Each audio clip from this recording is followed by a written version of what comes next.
Hey, Chris, are you there? You're muted I if mean, you're there. I was sitting here talking. I don't know why it muted itself. This stupid Zooms would drive me nuts. Kicked me out once. Hmm. Just so over it. I'm so over it. How was your week? Did you have a good week? Oh, yeah.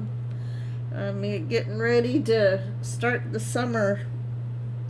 So, we're Eh, starting for the summer, so I'm off for a few days. So, Good, good. Get some rest and uh, rest if you can. if I can, yeah. Uh, so, so what's going on in your world? I got such a busy day tomorrow. I had a busy day today. Tomorrow I got to go pick up my lawnmower and pay $750 to get it fixed. Mm. Yeah, can you imagine? Oh my gosh. I couldn't believe it when he told me. I was like, what? I was gonna go to town. I still have to. I have to get food, but now I haven't got enough money to get the food I need. So it's gonna be interesting. I'll Is have to do a it lot of fasting. is it a writing more? Yeah. Oh, I was gonna Yeah. say, isn't it cheap? Wouldn't it be cheaper just to go get a new one? And if it was a push mower, I'd just tell them to keep it and go get a different, but yeah, it's a riding lawnmower. Hmm. Yeah, so anyway. I got to go to town and pick that up and bring it back and then go to town to Costco. That's like a 200-mile round trip. Oh, And go get wow. groceries. Yeah, just for the things. So But it's getting harder and harder to find some place to go buy stuff nowadays if yeah, well, without tomorrow, without supporting a traitorous company, you yeah, know. yeah, and Costco is one, but they're all like that. They're all like that. But yeah, it's a bummer. But that's where because I'm doing carnivore and I got to eat meat, and the local meat's too expensive, even though we have cattle ranches and everything here. The meat's super expensive here.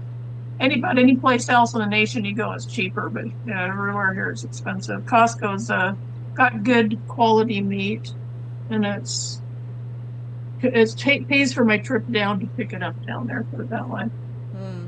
I will, Heidi. Thanks. Yeah, but I need to go tomorrow because even tomorrow might be a little hazardous because all those stupid protesters in Spokane's lost their mind and everybody's going wacko there, and that's where I have to go. But I don't. Oh, wow. After tomorrow, Friday and the weekend, no way, man. That's all that they're gonna be. It's gonna be like somebody opened the gates of hell and they're all gonna pour out.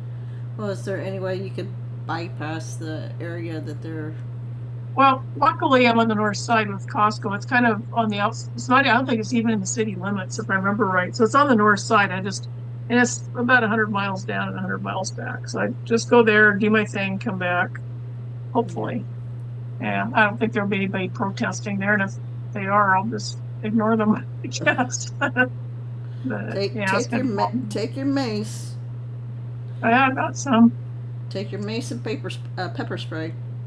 Yeah, yeah, I got stuff for that. And if they make me mad, I'd use my bare hands. But yeah, just it's crazy what's going on. So What? anyway, so Well, what have you seen much? no, I haven't. Not around here. Uh, No. Uh, Good. no, it's been fairly quiet on this front as far so far. Well, now since I don't, I mean, we're pretty much off. My grandson still has school for the rest of the week, but other than that, no, I haven't seen anything. Uh, it's fairly quiet. I think we're Good. So somewhat it's all safe. concentrated. Yeah, good. Well, they're being paid. I mean, there were the protesters of Tesla. Isn't it funny how all of a sudden the the after what happened with Elon Musk and the Democrats screaming, "Where's the Epstein files?" and now crickets. Yeah. Well, did you hear what started the riots? It's interesting because the mayor said if you don't stop sending ICE to arrest illegals, you're going to have she basically said, if you don't do what I tell you to do, we're going to keep doing it. And she basically admitted to being the one behind pushing this. Well, it turns out that ICE wasn't there because there was a bunch of money laundering and something else going on. And Holman touches on that uh, topic. And there's a gal in Twitter that was talking about it. There's a matter of $17 million fees that weren't paid. I think it was not 80 or $90 million that's kind of missing. It's the politicians. This stuff is backdoor money laundering to the politicians. It's a Mexican drug cartels are getting a bunch of money. Had to do with the garment district and a garment factory or something. And it was that's what it's all tied to. But to cover their butts, to keep from getting found out, they got them writing about, oh, the ICE and the feds and all this other stuff. They made all this stuff up to protect themselves so it wouldn't be found. Well, guess what? It got found anyway. Yeah. People Well, found it, so they're. well, I mentioned this last 3 weeks. The Operation Guardian Angel that kicked in about a month ago, almost a month ago, which basically allowed for the feds, including AKA ICE, to get federal warrants for criminals that were being held in the county jails. And so there's probably multiple, and so because they hit the ICE building, didn't they? That's what my understanding is that they started hitting the ICE building. So I don't know if the ICE building is in the same, it is housing the same unit or whatever you're talking about. I don't know if that's where that is, but I know it's a federal building that they started to attack. And Well, the federal building, that's President Trump when he called out the guard. That's yeah, their job, is to protect federal buildings. They weren't just willy-nilly people around. They were guarding the federal building. But if you listen to the mayor and to that nitwit governor, they're all over the place. They're not supposed to be. It's like, well, they weren't. Liar. You communist liars. oh yeah, look They at were talking about. his body language tells it all. Well, they're trying to hide their graph. They're trying to point fingers elsewhere. Don't look here. Look over there. That's what's happening is they're criminals. But in the meantime, they're shoving dollars in their pockets and then trying to cover it up. That's what's going on is they're trying to hide their. I pray to God that they get exposed 100% for this because it's, I don't know, 2 or 3 nights ago, the mayor said it was $3 billion in damage. I thought, that's on you, you stupid idiot. Right. You communist moron, trying to hide the money she stole and make the people pay for it. Pay for all the damages that she allowed to happen. Right. And people aren't stupid. I think after the debacle of Paradise, it's still people aren't able to get permits like and I think Trump is just letting them stew in their own juices because I'll tell you what, he's not going to send them any money. Well, it all started in Paramount, California. I don't know how close it is to LA, but that's where it all started. But do you know that whole thing with the 101? I'm like, okay, are these the same pictures that they did about 2 or 3 months ago when they were shutting down 101? I mean, is that? Yeah. I mean, come on. Twice in less than 3 months that they're shutting down 101 to protest. Oh, you know what got me is the flags. I mean, we noticed it before, but you know what, Chris, and I'm going to say it, and I've been putting it out on social media. When you go into a country illegally waving another country's flag, you have become an invader and you have declared war on that country. And anybody that helps that the invading country waving another country's flag, you have committed treason. It's aiding and abetting. And seditious treason or seditious conspiracy. There's a bunch of really bad crimes they committed. And so, you know what and I got to thinking, it just occurred to me, they're like, well, the federal, you can't use the National Guard to was it shoot? Was it what's it? You can't use the National Guard or the Marines to shoot American citizens. Well, guess what? They're not American citizens. They're illegal. Right. They don't Not have a- rights. They're criminals. And not next to that, if you're committing treason, it's defending the Constitution says defending enemies, both foreign and domestic. Domestic. That's right. So you have become a domestic enemy. Yep. And so they do have the authority based on the Constitution to use lethal force against you. We are in a war. It's just not the Yes. it's gone beyond the information war that we've been talking about. It is getting to be a kinetic war, and they do want a civil war. They want to push us into a downright dirty civil war. And of course, we saw that 4 years ago with the Summer of Love, or 5 years ago with the Summer of Well, that Love. Chop and Chaz thing in Seattle, Trump had the right to go in there and blast them off the face of the earth with whatever he wanted to do it with. He let it fly. Mayor Jenny needs to be tried for treason because she was aiding and abetting them. And Chaz was an autonomous zone, and I looked it up. Autonomous means they have staked a property within the United States as their sovereign property, which is illegal. I mean, it's constitutionally illegal. It is treason because they've basically stolen property from the United States and made it there. That's why they changed their name, because they found out later, apparently, that they were committing treason and could actually be put to death for it. But what's going on now is coming from the Muslim Brotherhood. This is all, you're going to find out that the Muslims, and there's a Chinese guy that's bankrolling it, but this is all Muslim garbage. That's why you see all the Palestinian. What has Palestine got to do with illegal Mexicans? But you're seeing it's all morphing into a Muslim thing, and there's a bunch of Muslims here. Well, it's funny because I'm seeing so many different. There's so many fingers being pointing to different people. They're joined up. They're actually joined up. People, what everybody thinks is, oh, it's this one, it's that one. No, it's not. No, it's not. They're all joined together. The Muslim Brotherhood and who was it?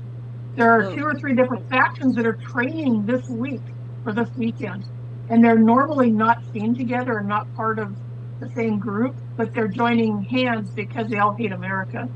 Yeah. Well, it also reminds me of the fact that what was I going to say? I'll think of it in a minute. Oh man, I was going to say something now I can't remember because. I hate when that happens.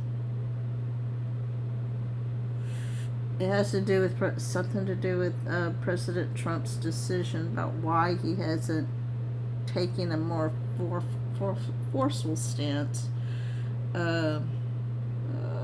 Gosh. Oh, I think he's letting them do what's happening is he's letting people see how these communists are handling things, because it's pretty obvious that they're purposely mismanaging things to cause as much damage and problems as possible. Both Gavin Newsom and the mayor are doing that, and then the city council on top of it. So he lets them do that, and then when he steps in, he shows that he's got the right to do that. But he's got to let them stew in their own juices and cause damage, unfortunately, to businesses and people. People are going to die this weekend. I don't know if people realize that, but there will be people killed this weekend because of this nonsense. And it's an attack. It's literally they're declaring war on us, but a lot of people don't realize that yet. Yeah, well, that's what I've been saying. They've invaded and they have declared war on us. And anybody aiding and abetting, you better be careful who you're following and who you're supporting. Well, look how many. Remember when the BLM did their thing and the Antifa went all over? We had Antifa come to my little town in the middle of nowhere, and I think that was a scouting mission to see what kind of pushback they would get. And they aren't coming here. Although they have if you look at the map, there's tons of these things all over the place. Well, where do you think almost 1 million invaders have self-deported, but there leaves 20 million. So where do you think they're getting all these people that are going to be doing these protests besides the mushy brain nitwits that go to universities and get taught by communist teachers? It's going to be illegals. Yeah. Well, and And they're dangerous. I remember what I was going to say. President Trump basically is letting them expend more ammunition. You know, True. I mean, True. they did a lot of defunding, but you got to remember these people have pockets and they hide their money in different places. So they Oh, that don't. Chinese guy, he has an East Indian name, but he's the one they found out. He's bankrolling it. Mm-hmm. And the Walton heir, what's her name? She's also Christy, bankrolling it. Christy, Yes. Christy or something. Yeah. Yeah, and she's not She's, really a Walton. Really, she married into the Waltons. oh, they get what they pay for, huh? She's a widow of one of the Walton sons. Yeah, well, sounds like she was a snake in the grass all along. But Yeah, yeah, I so now mean, we know where the money, well, look at it this way. We know where the money's coming from, and we also know that they are traitors, so they're going to be arrested at some point and tried for treason and well, probably hung. don't forget how many in spite of the fact that they started changing the labels on some of the clothing is being made in the USA, most of their stuff comes from China. But I was going to say, and interesting enough, her husband, the true Walton heir, died in a plane crash. Oh, really? I don't know how long ago, but Doesn't look very old, like in maybe her 50s, 40s or 50s. she reminds me of Diane Cannon looking at her picture. Kind of, yeah. Yeah. But I it's almost funny, it's almost comical the fact that President Trump is going with the parade in spite of everything going on. Oh, they're trying to say he's just trying to, What? what was it, that creepy reporter, the gay guy? He's just, why is he spending all this money? It's for his birthday. It's like, no, he talked about this months ago about doing a celebration for the military. And I think it was planned all along. They knew what was coming because they knew that these people were going to do something. And so that's why they beefed up DC with the military. Even the roads have had things done. So I think they are fully ready for what's coming this weekend. And they're going to trap a lot of people. Well, you got to know that they know the comms. They know it. I mean, they've been monitoring these people for years, so I'm sure Yeah, they know. they've got their phones monitored, everything. Yeah, everything. But they just get them roped to hang themselves. I mean, the whole Elon Musk thing, that was just a setup. Oh, that was so phony. They did a bad job on that. I think Elon overplayed his hand. Yeah, the fact that the fact that people even MAGA bought into it, it's just, I mean, it's like I tell people, don't believe everything. Don't believe anything you see until you see something different. Don't believe it. Yeah, now Elon said, well, I shouldn't have said that stuff. Some of that stuff I shouldn't have said. And I agree. He's called him a child molester or some pedophile. Call him a pedophile. It's like, yeah, you kind of crossed the line there, buddy. Well, I think that was and part of me thinks that was the plan to trigger them to start these riots these riots so that so they can put military in probably. I think yes. They know how to do that. In position because they knew that something big was going to happen. I mean, they wouldn't have needed these riots. They didn't need an excuse to riot. For the June the 14th, the parade. They didn't need that excuse, but so this is way that they can mobilize in these cities that would have been the hotbed for the weekend anyway. Yep, they've called the military out to all the big cities where these riots are going to be. So it's kind of like, yeah, now we can round them all up. That's a good idea. So I mean, it'd be interesting to see. We don't have many days to wait, do we? No, what two? Well, after let's see, it's still Wednesday for me, but me too. I mean, even Abbott's even called on the Texas National Guard to protect Texas. I mean, and there's has to. He's a deep kimchi. That guy. People are finding out what a dirtbag he is. Who? He's a bad man, Abbott. Very bad man. Very bad man. He imported the illegals into the interior of the Oh country. yeah. And that's treason itself. He should be swinging from a rope too. Yeah. He's part of the problem. He's part of the reason we have this problem. And who knows how many he imported. Well, did you see the Attorney General letter that came out? Mm-mm. 26 states, the Attorney Generals of 26 states came out condemning the riots and supporting them, and it came out in support of President Trump and what he's doing. Good. Good. I can tell you who didn't. It was my governor, and probably your governor did not. No, Texas. No, it's not governor. It's the Attorney Generals. Our Attorney General. Yeah, Washington State Attorney General. Please, that's never going to No, it happen. was Georgia, Alabama, Arkansas. What's All the the? Southwest or Southeast states. Well, most of them are red. Yeah.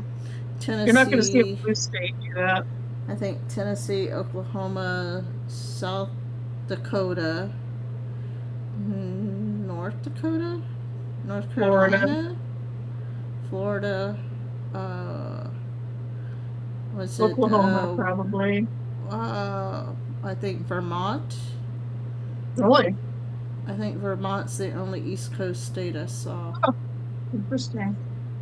I wouldn't know. Well, I'm glad they did that. I'm glad. Yeah, but 26 out of 24 out of 50 states, so just That's a majority. Half. But That's I majority. think Tennessee was one. I think Louisiana was one. Let's see. Of course, Arkansas was one. Of course, Arizona was not on the list. No, not with that creepy governor and the whole upper echelon of people there. The Attorney General is certainly not going to be. Of course, California wasn't on the list. Oh no. Okay. Oh, no, the West Coast. None of the West Coast states would be on that. It came from the Georgia Attorney General. So. Well, people are, that's good. I fully expect the West Coast Attorney General, Secretaries of State to all be arrested at some point soon. I mean, it's blatant. Well, the California State Assembly just voted another 65 cents raise on gasoline tax, and they've also voted to extend the program that allows illegals to buy homes. Won't do any good if there's no illegals there. Washington State overspent their massive budget by $16 billion and just put through the biggest tax increase in state history. Bob Ferguson, who was illegally in his position, in my opinion, said, well, we're not going to be getting money from the federal government, so we're going to have to jack taxes up. Because he knows, because he's made it a sanctuary state. Trump's not going to send them any money. You're going to see Seattle burn up tonight, or this weekend. So, yeah, they're going to be begging for money, and they're not going to get it. Well, that's the other thing. Think of it, FEMA. And President Trump came out, too. I saw that he's coming out that he's going to slowly fade out FEMA after, hurricane season? Or something. Good. Yes. In the next few months, and put it back to the state level. So I think it's probably sometime in September or October or something like that. As it should be, anyway. I didn't see a date per se, but I think the wording was after hurricane season. I don't remember. Oh, that makes sense. Well, that's I think it's December or November. I can't remember. But I just know he said that it's going to be faded out and go back to the states. Good. All those agencies need to go. But that's another thing I just realized. Of course, California had all those fires only 6 months ago, and less 7 months if you once you start November, because it started in November, right after the election. I mean, I'm telling you, day after election, and I mean, I kept track of the dates and the timing of it and everything, and I kept trying Yeah, to what a scream and get coincidence. people to understand that this is not just, these are not Santa Ana winds, and it's interesting that nobody's talking about Santa Ana winds right now, That's uh, yeah, it's on. you know, this is just another way for them to get FEMA money too, you know. They think, well, Trump's not sending it to them, so good luck with that. Well, and Gavin Newsom sitting there saying, "We're not going to send federal money back." I'm just like, you know, I don't care if the illegals do fund California. I was looking it up. You know, California has the most military bases, and if they really want to go back to Mexico, did you see that Mexican official that said that they're going to bring back California to Mexico and take back their land? I mean, oh my gosh! But That's the people that were chanting the La Raza thing. That was all going on the 6th and 7th. All those Mexicans there with their flapping flags, they don't plan on going back to Mexico. They plan on taking the Southwest. right. But they lost the war in 1843 or 1848, and Mexico gave the land over because they lost the war. Well, the United States So, bought it. They paid them what yes, $18 million for it, yes, yes. and And so and these then people are communists and they want to and they steal. paid off the Mexican debt. Yes. They don't want you knowing that. That's why they don't teach history. Yeah, But the La Raza bunch is called the race. La Raza in Mexican yeah, is the, and yeah. they're militant communists, and that's who's marching around with their flags and saying, "Screw your colonization," or they "Screw your colonization." I think is what they had on their T-shirts. These people are not somebody you want here, but they plan on stealing the land and everything in it. Well, I tell you what, because what I was trying to say is, California has most military bases, and the military alone puts $90 billion into their economy. There's 44 military bases in California. Can you imagine if, hey, I said if Mexico wants it, you want to stay here, then let's move out all of the military bases out of California. And when I say move out all the equipment, and you just burn the buildings to the ground. The military bases can be razed to the ground. All the housing that's here, let them rebuild it if they want it that badly. Well, they plan on taking it all. So yeah, they gotta, I mean, you look at it that way. I mean, if they're gonna steal your house, well, when you leave, shut the door and toss them out. Don't give them anything. No. But that's the communists. What's the communists are. Remember what AOC said a couple of years ago? We're gonna burn it all down and build back better. We're gonna burn every building down. What do you think they're trying to do in these cities? Why do you think they're doing this stuff? That's Well, what their plan is. They don't plan on building it back. well, They didn't that's plan it. on killing everybody. That's the reason why they want the 15-minute cities, and that's also part of the UN Agenda 2030 now. Yep. Yep. It always has been. It's been on the books for 40 years that I know of. Yeah. Yeah. Well, anyway, I got to peel out of here, Deb. I got to go to bed. I Okay. need to get up.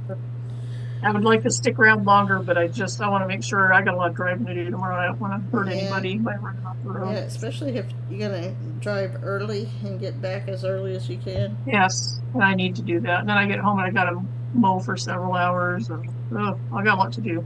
But no, I wish I could talk longer because it's all exciting stuff right now, and I just can't do it. Well, So, just imagine what's gonna be happening after January. No, I mean not January. Saturday, and someone said I saw something that someone said that with all these anti-protesters, just say, stay home, do nothing, just watch the parade on TV. yeah, And yeah. don't engage, don't go Let anywhere. the cops do their job. Let the military do their job. Yep, exactly. But can you imagine if you sit there and watch the parade, and that would drive them out of their mind because they're not getting the attention. Well, they'll have agitators to make it look like they are, just like January 6th. Yeah. Anyway, I gotta get going. So, Okay. Well, God bless you. Have a good week. Yeah, I'll see you next Wednesday, God willing. So God bless and everybody. Good night. Enjoy the Okay. bye. All right. Okay, everybody. This is On the Wing and the Prayer, and this is Deb65 seeing on Patriots Soapbox Thursday mornings from 2 a.m. to 5 a.m. Eastern, and then Saturday evening 7 p.m. to 9 p.m. Eastern, and adjust for your time zone. So,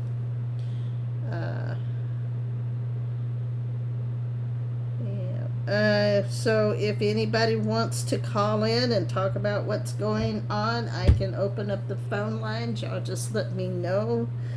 And in the meantime, I'm going to, so give me a, let's see, how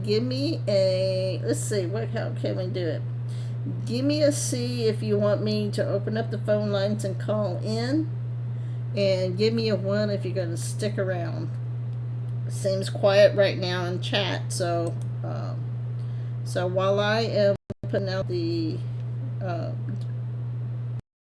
while I am doing my show opener, go ahead and put a one if you're sticking around, and see if you want to call in. I can open up the phone lines.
Finally, my brother,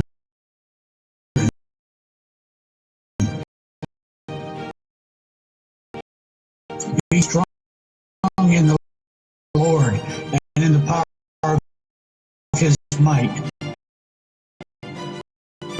On the whole armor of God, that you may be able to stand against the wiles of the devil. For we do not wrestle against flesh and blood, but against principalities, against powers, against the rulers of the darkness of this age, against spiritual hosts of wilderness and the heavenly places. Therefore, take up the whole armor of God, that you may be able to withstand in the evil day, and having done all to stand. Stand therefore, having girded your waist with truth, having put on the breastplate of righteousness, having shod your feet with the preparation of the gospel of peace. Above all, taking the shield of faith, with which you will be able to quench all of the fiery darts of the wicked one, and take the helmet of salvation and the sword of the Spirit,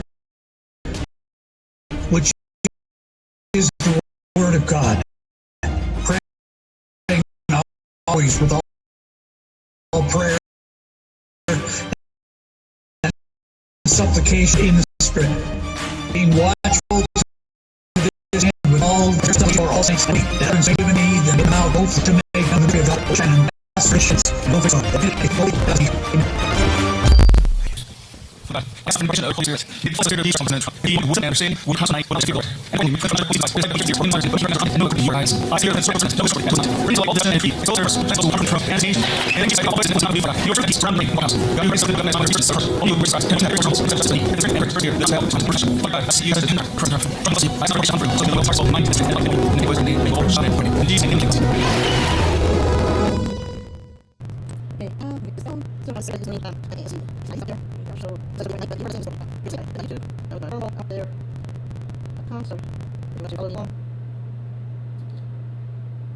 So we got another 2.5 hours, and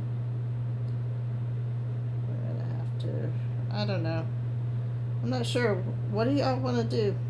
Where y'all want to go? Let me, I do have a few things to go over real quick, and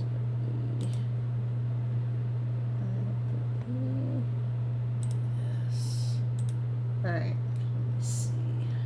Enter full screen. Let's see, where did my audio go?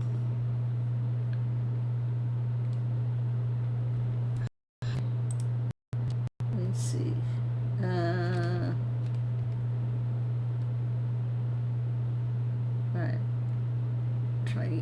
Come on. I want to, I'm afraid that, okay. Alright, hopefully this will work.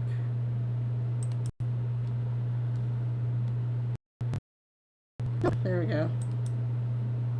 Are they really doing it? Is ICE really going into Los Angeles and Boston and Chicago and looking for grandmothers or people that have been here 30 years and who are paying their taxes and live their lives as Gavin Newsom said in California? Well, no, and I'm going to explain it to you. You share this because everybody needs to learn this. Make sure you're following too. This is what's really going on. When you're a sanctuary state like California or like Massachusetts or fill in the blank other state, you're not helping ICE. So ICE says, we want the bad guys, those who came here illegally and who've committed heinous crimes on top of that. Well, they're not getting any cooperation from LA, from Chicago, from Boston. And what happens is they go in and seek them out on their own. No help from the locals. Therefore, when they go into, let's say, an apartment, and there's a really bad guy who allegedly did a lot of really bad things, he's there, ICE finds him. Then they check the IDs and the status of everybody else in the apartment or the house. And if people are here illegally too, they're going to go too as collateral. So whose fault is it that those that ICE wasn't seeking are getting found out about as well? It's not ICE's fault. It's not Tom Homan. It's not Donald Trump. It's people like Gavin Newsom and Karen Bass. They literally, because they won't cooperate, are causing the collaterals to be arrested and then deported. Had they just cooperated and handed over the bad guys to ICE and to the feds, who, of course, have purview over naturalization and immigration, nobody else would be found out. So if anybody is going in as collateral, that's on Newsom. That's on Bass. That's on people like Michelle Wu. Now, prove me wrong if you like, or did you just learn something? Make sure you share it. Make sure you like it. Don't forget to comment. Come on. And there you have it. Let me see. Let me get that down. There you have it. So, that's part of the guardian. So, again, if you want to,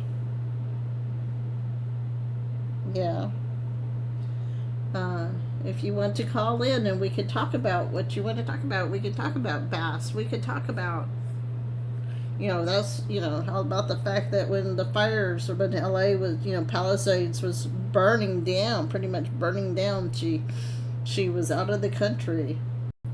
So this was back on the 28th. So it's been a couple of weeks. So ICE apprehends a Venezuelan woman who fled the scene of jet ski accident that killed woman on kayak at Lake Grapevine. So here's the woman.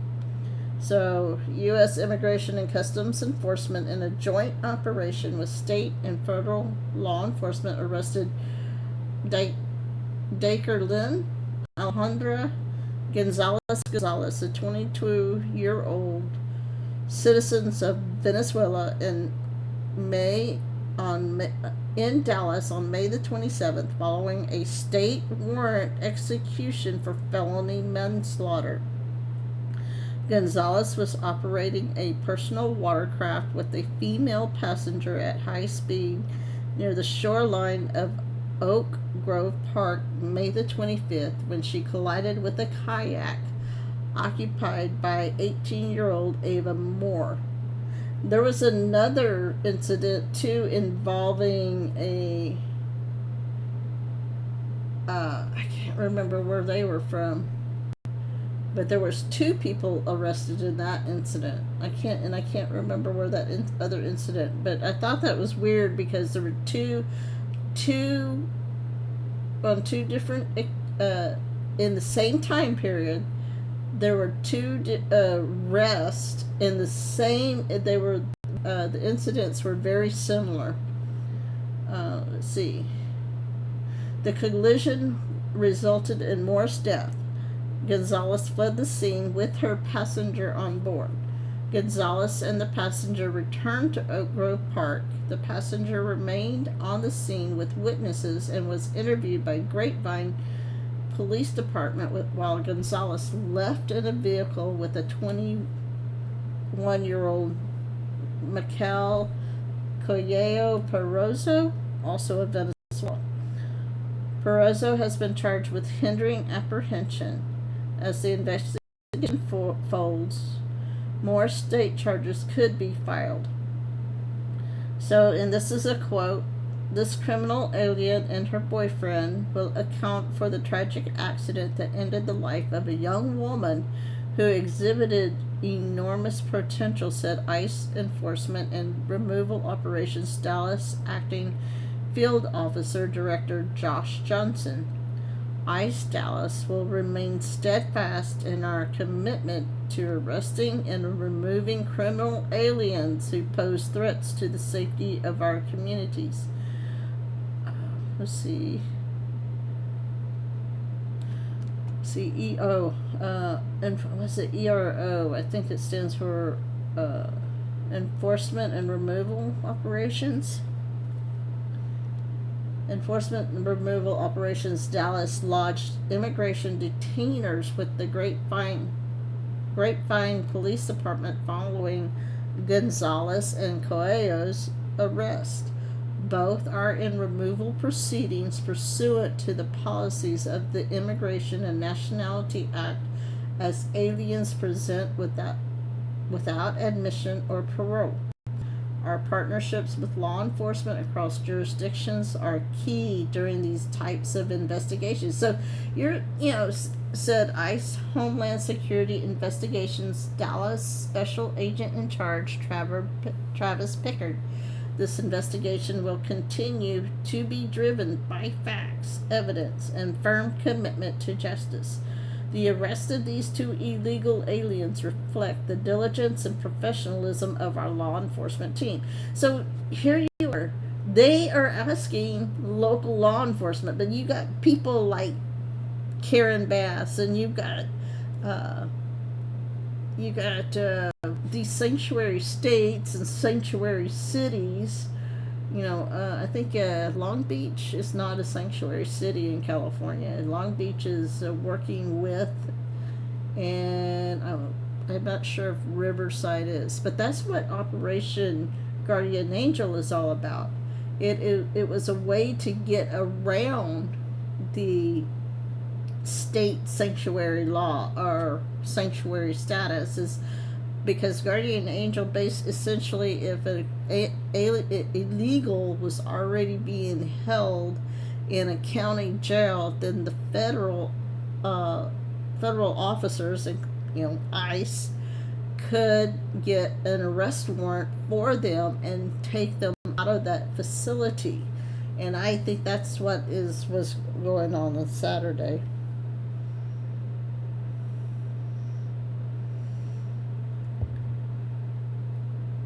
So on September 28, 2023, Gonzalez illegally entered the United States without inspection or parole by an immigration officer.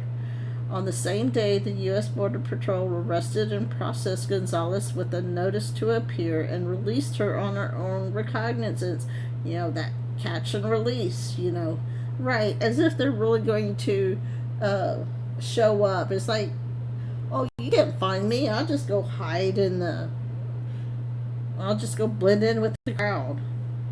So on January 22nd, Kayak arrived at the Camino Real port of entry without authorization. He was released impending an immigration hearing. This investigation included law enforcement officials from ERO Dallas, HSI Dallas, was it Homeland Security Investigations, the Texas Department of Wildlife, the Grapevine Police Department, the Texas Department of Public Safety, the Texas Office of the Attorney General, the Dallas Police Department, and the Dallas U.S. Service. So members of the public can report crimes and suspicious activity by dialing da-da-da. But as you can see, it's the whole thing. If they just if they would just enforce what they've got. We've got that's the thing, we got laws on the books. This is not the first time that the Marines have been sent in, military has been sent in. Remember, 1992 riots of California. I might pull that up in a minute. So I might pull that up so we can see that. Let's see. Oops. Uh-oh.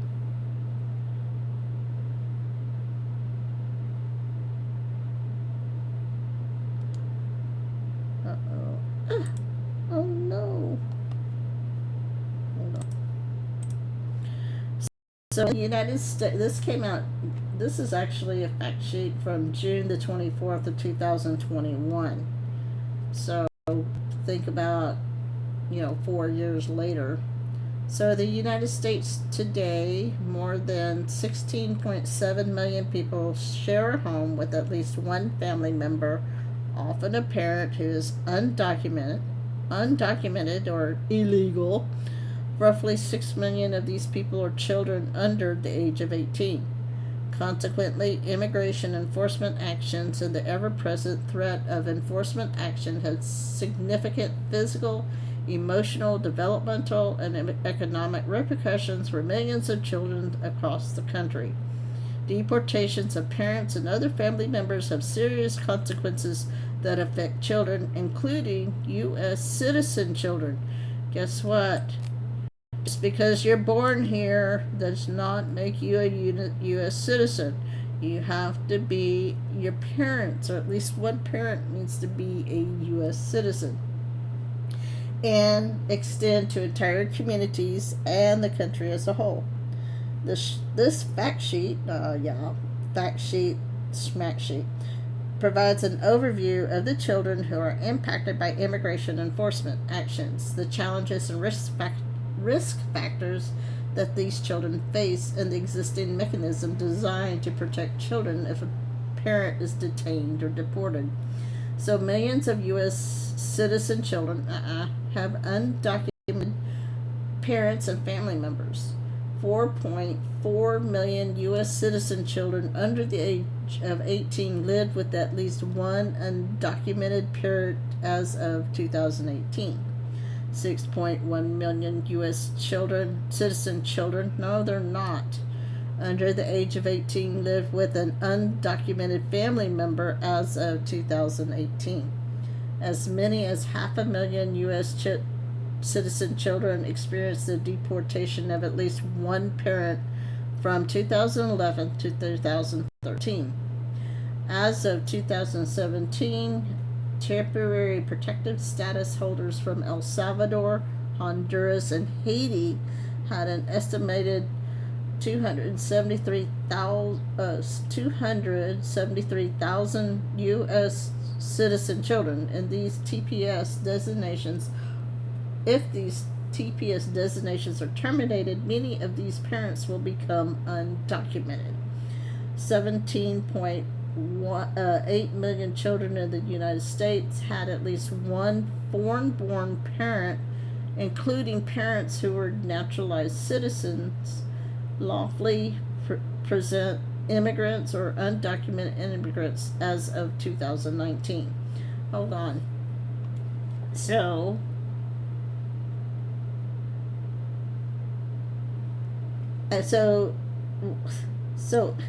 if this is the case, this would not affect them because they have one foreign-born parent, including parents who were naturalized citizens.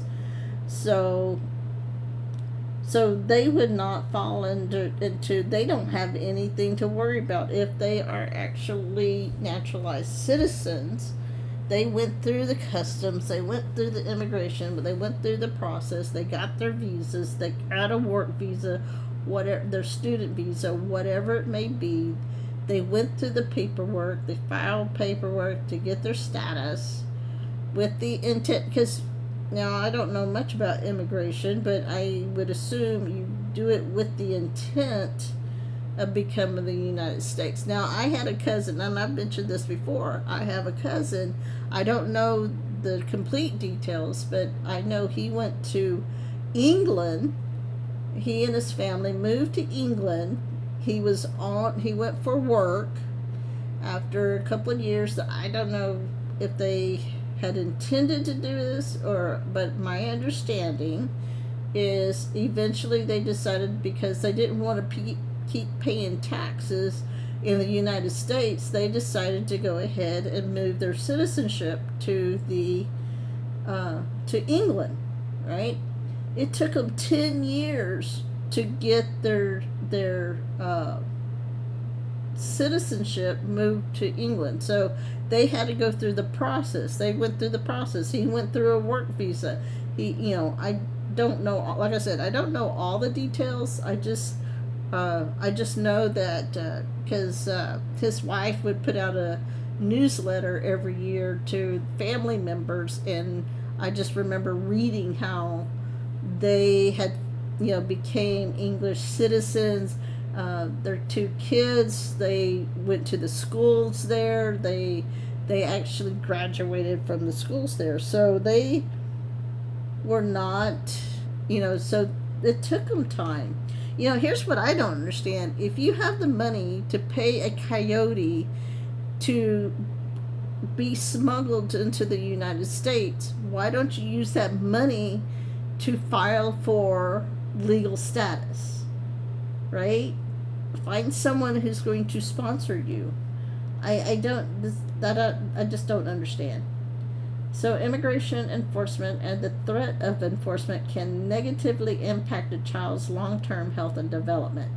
So a child's risk of experiencing mental health problems like depression, anxiety, and severe psychological distress increases following the detention or deportation of a parent. Since late 2016, doctors and service providers report having seen more children exhibiting stress and anxiety related behavior challenges, including symptoms of toxic stress, due to fear that a family member will be deported. Children experience toxic stress when they are suddenly separated from their parents, which negatively impact brain development.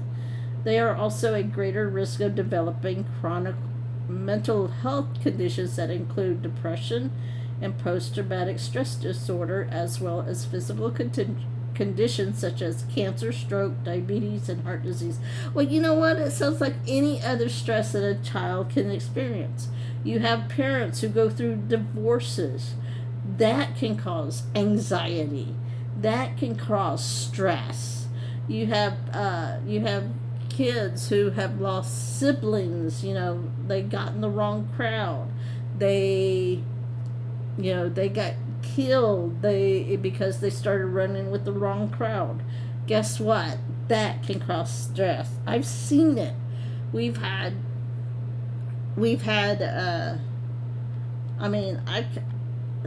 I've experienced somewhat similar to that, as far as it didn't cause me PTSD or anything, but I knew when I was I was in fifth grade, and a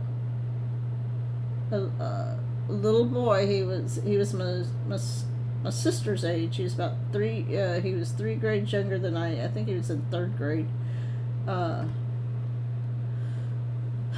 But he hung himself. He's a 3rd grader, and he hangs himself. Now, they don't know if it was intentional or not. So there's some, the story that was put out is there was a deer. The family had gone hunting, and there was a deer hung, and he got curious, and he ended up accidentally hanging himself. I don't know. We didn't know. But that was the story. So yeah, that can, when you suffer a loss like that, kids suffer losses with the grandparents who die, or aunts or uncles, especially if you have a close relationship. So this is the reason why I kind of in a way, I blow this off in the sense that they're trying to get on your sympathy. And it's kind of like, are you kidding me? How about parents who, alcoholics or drug addicts, who kids suffer? There's all sorts of psychological damage that kids can suffer for different reasons. So it doesn't have to be this. In 2010 study of immigrated-related parental arrest at home or work sites found that the majority of children experienced at least 4 adverse behavioral changes in 6 months following a raid or arrest. Compared to the previous 6 months, child cried or were afraid more often, changed their eating or sleeping habits, and or were more anxious, withdrawn, clingy, angry, or aggressive. Well, guess what? That can also happen to kids who are abused. They're putting something that they're putting these studies, and they're trying to come up with a way to justify this stuff. A 2020 study examined the impact on children, families, and communities of worksite raids in Ohio, Texas, and Mississippi. The study found that many of the children of workers swept up in the raids exhibited signs of PTSD, including difficulty sleeping, frequent crying, and heightened fear. I tell you what, I'm telling you, that this can happen. It doesn't have to be this. Why don't they do a study on kids whose parents are not at home, or parents? How about kids who have parents in law enforcement or firemen? First responders. How about them? Even before birth, immigration enforcement can put a child's health at risk. The 2008 worksite raid in Pottsville, Iowa, the largest single-site immigration and raid in U.S. history, was tied to premature and underweight births, complications that put babies at risk for infant death or long-term health problems. Researchers found that babies born to Latina mothers in Iowa within 37 weeks of the raids were 24% more likely to be underweight compared to births lower the same amount of time 1 year earlier. The increased risk was not evident in babies born to non-Latino white mothers. Oh, give me a break. So, guess what? If they are like on the poverty level, they're probably not getting the health care they need while they're pregnant. That can cause a underweight if you're not getting their proper prenatal care. If you're not getting, let's say, I know people who are drug addicts. I'm not saying that this is the case in all this, but if they do drugs, that are smokers, if they're smoking, they can do that. So fear and uncertainty among immigrant families lead to decreased participation in Medicaid and the Children's Health Insurance Program, or CHIPS. In turn, lack of health coverage through Medicaid CHIP can hinder a child's healthy. Well, I mean, I'm sorry. I really am. I'm sorry if that's the case, but you need to think about what you're planning on doing, how you're going to take care of these things before you cross the border. I'm sorry. It's not that I don't want to have compassion for people who really want to come across the border for a better life, but you gotta be real. So, yeah. So in turn, lack of health coverage through Medicaid CHIP can hinder a child's healthy growth and development and threaten a family's financial stability. U.S. citizen children with at least one parent who is an immigrant are more likely than children with U.S. born citizens to be, or U.S. born parents to be uninsured. Well, if you have one parent who is legal, then, and if they've got a good job, I mean, that was one of the things with the workforce, that was the benefit, oh yeah, they pay for your health insurance, or you have to pay, health insurance was available through your employer. If you had a good employer, I guess you could call, the middle class employer who would pay for your insurance. I mean, even Whataburger, some of these health insurance or these restaurants would pay your insurance. You had to pay a partial of it, but then there was no reason. This thing is so full of half truths and half lies. So Children who reside in communities that partner with ICE or are the focus of ICE raids experience negative educational outcomes because of fear porn. Communities with local enforcement agencies that choose to partner with ICE by entering into 287 agreements experience a large displacement of Hispanic students as families choose to leave or avoid moving into those communities. A Stanford. I wonder how much of USAID paid for this study. A U.S. Stanford university study analyzing the effects of 287 agreements on public school enrollment found that when local communities entered into 287G agreements between 2005 and 2010, the number of Hispanic students decreased nearly 10% within 2 years. In other words, the school systems didn't get their money for having bodies in there. Large-scale raids by ICE can impact schools' attendance for students with friends or family members affected by raids. After a mass raid in eastern Tennessee occurred in April 2018, more than 500 students were absent from school the following day. Well, I mean, I saw that this just back in, February, right after President Trump. I mean, there was for 1 or 2 days, but they came back once they found out they didn't have to fear anything. That's the whole thing.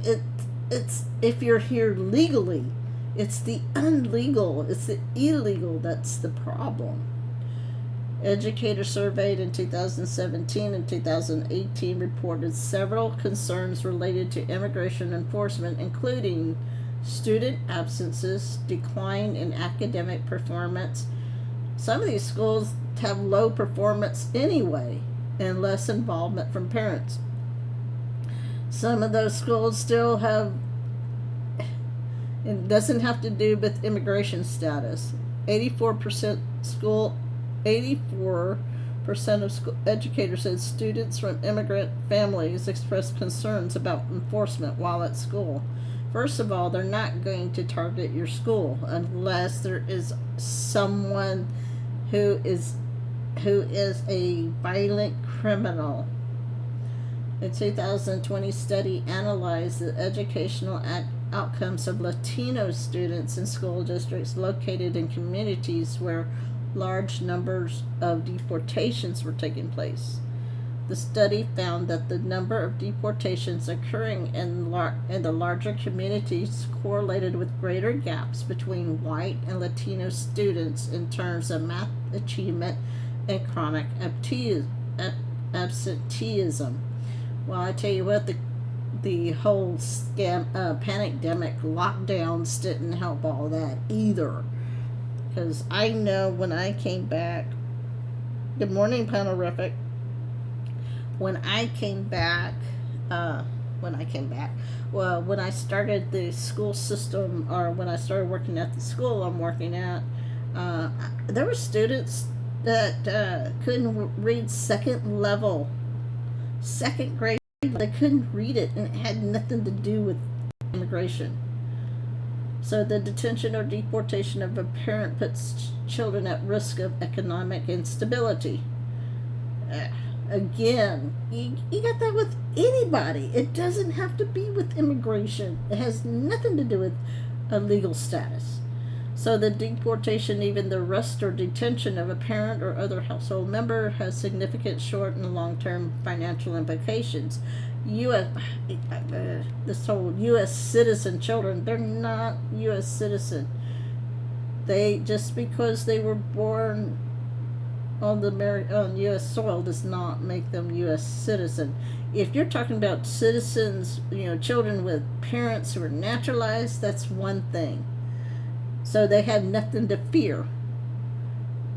So they use this term to get you to think of it's illegal or what they want to say undocumented, but are they talking about people who are naturalized citizens, or what are they actually talking about?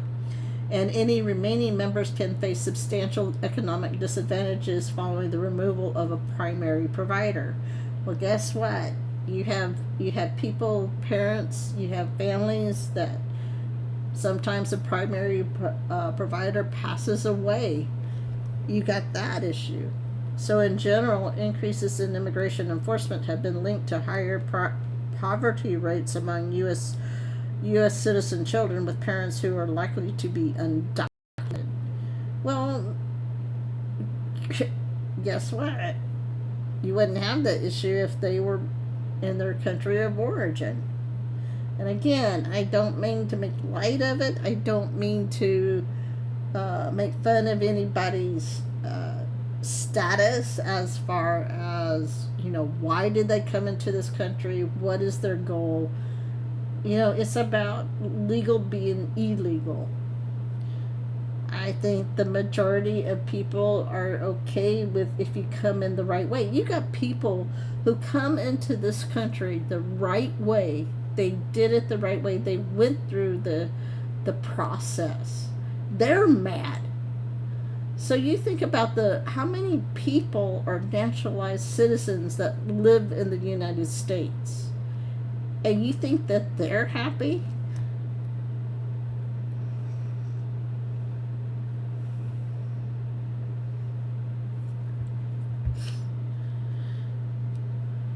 Let's see. Study of immigration enforcement in 6 U.S. locations between 2006. Look at these years that they're talking about. President Trump hasn't been in office that long. 2006 and 2009 found that families lost 40 to 90% of their income, or an average of 70%, within 6 months of a parent's immigration-related arrest, detention, and deportation. Yeah, well, you think that of a parent who gets arrested for driving while drunk or driving under the influence, you don't think that doesn't affect the child? So the ability to afford housing may become more tenuous following the deportation of a provider, resulting in the loss of a family's home and more frequent relocations. A 2016 study of immigration enforcement and housing foreclosures found that deportation exacerbate rates of foreclosure among Latinos by removing income earners from owner-occupied households. This thing is so full of word salad and I want to say the word, but BS. It's incredible. These studies.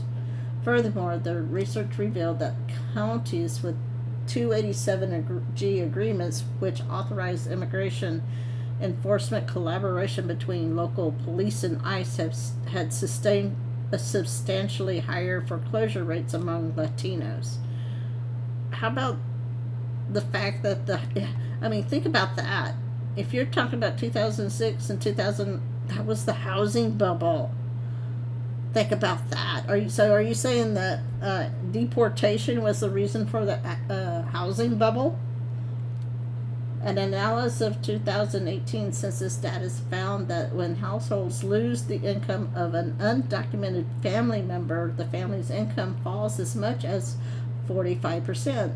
Maybe because not both people are working. An estimated 908,891 households with at least one U.S. citizen child would fall below poverty line if the undocumented breadwinners in those families were deported. Well, you do have the option of, the family could deport together, Good morning, Poe. Good morning, the Landrys. So if you are just joining me, if you want, I can open up the phone lines and we can talk about what's going on. So just give me a 1 if you want to do.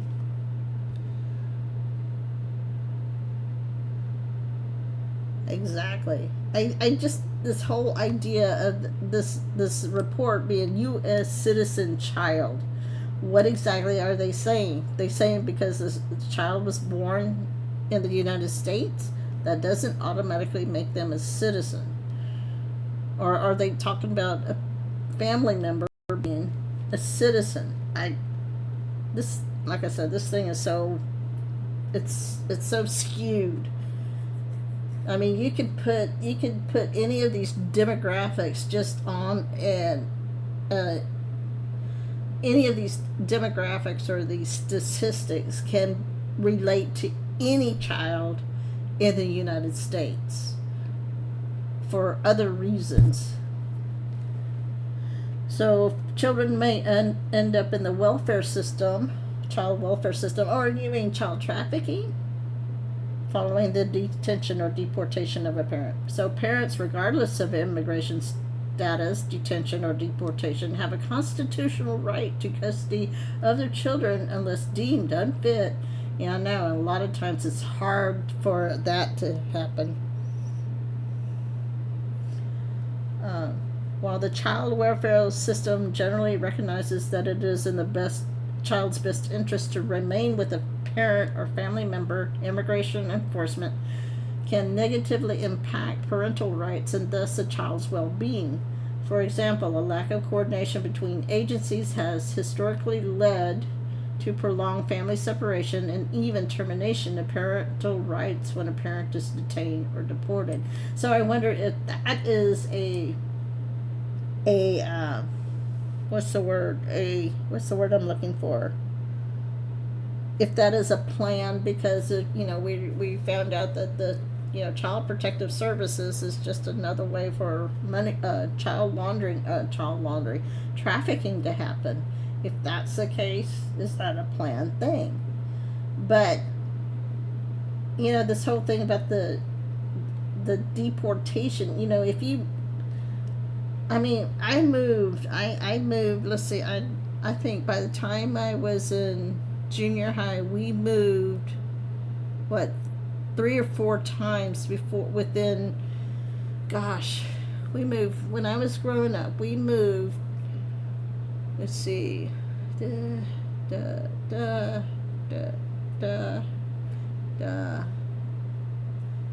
so by the time I was in 6th grade, we had moved 4 times. So think about that. So by the time I was 12 years old, 10 or 12 years old, that means we moved an average of 3 years. So you don't think that didn't have some sort of psychological effect on me, especially being the introvert I am, and the fact that I was so shy. I was sorry. My mother would walk me over to the neighbor's house to get to know the new kids because I was so shy. To ensure that enforcement activities did not unnecessarily disrupt the parental rights of parents or legal guardians of minor children, ICE issued its Parental Interest Directive in 2013. The Parental Interest Directive was replaced in 2017 with the Detained Parents Directive, which eliminated many aspects of the 2013 directive, including guidance for the use of prosecutorial discretion in cases involving children and all references to parental rights. The 2017 directive instead instructed ICE agents to remain cognizant of the impact enforcement actions may have on lawful permanent residents or U.S. citizen children.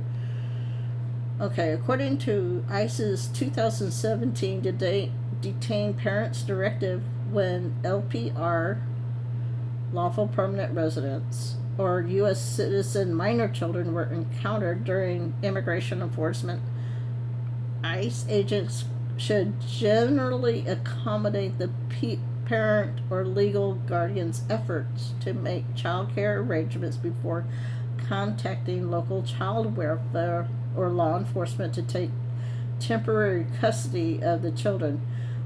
Okay, wait a minute. Okay, if they are a lawful permanent resident, why would they need to detain anybody unless they have a check-in? Maybe that does not make sense.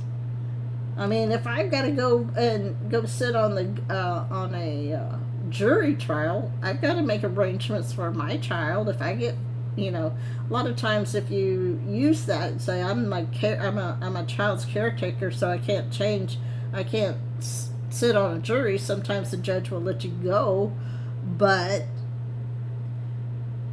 I mean, what does that mean? Lawful permanent resident? Why would they need to detain that person anyway? Because that, to me, it seems to indicate that this person is here legally. Hello. But like I said, if I'm picked on a jury and I've got a child, I've got to make arrangements to have someone pick my daughter or my child up from school, from daycare, or whatever, so I can,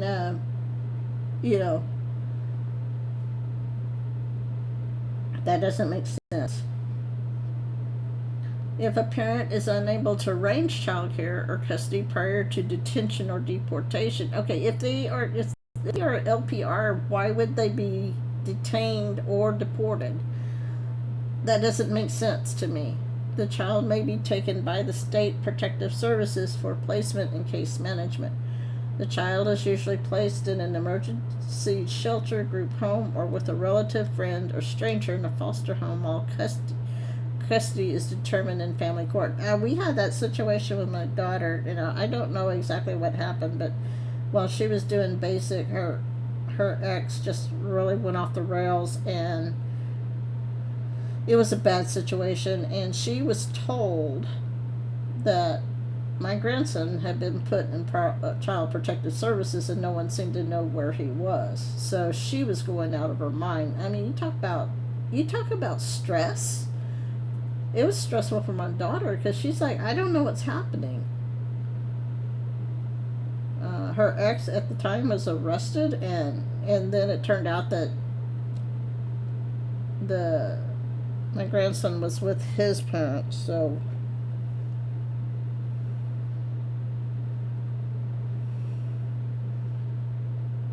parents,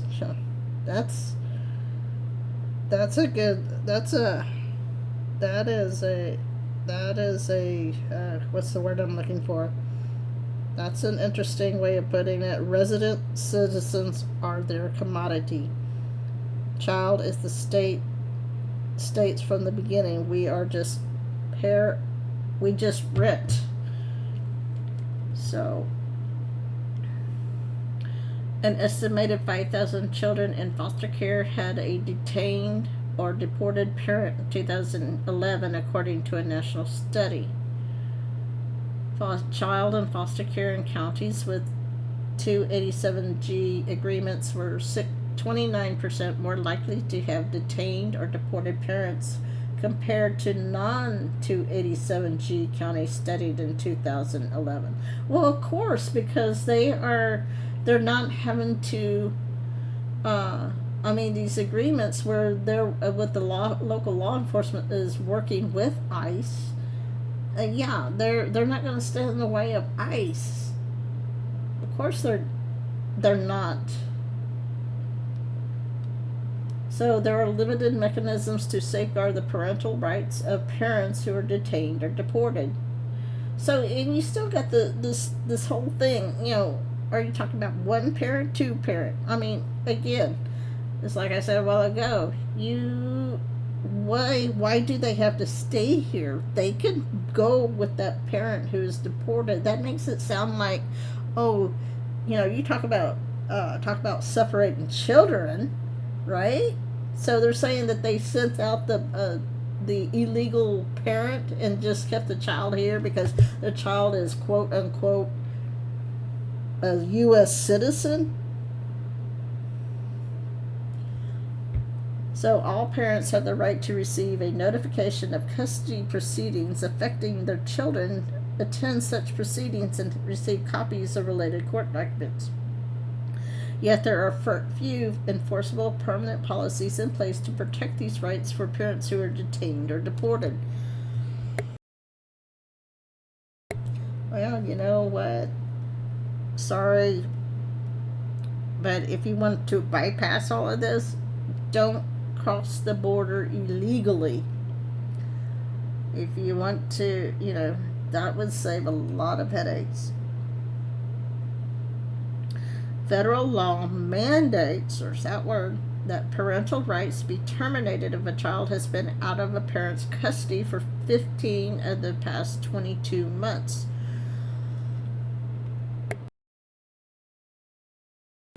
Policies and procedures vary by state, but in order to maintain or regain parental rights, CPS generally implements a reunification plan that requires a parent to have regular contact with a child and participate in family court hearings.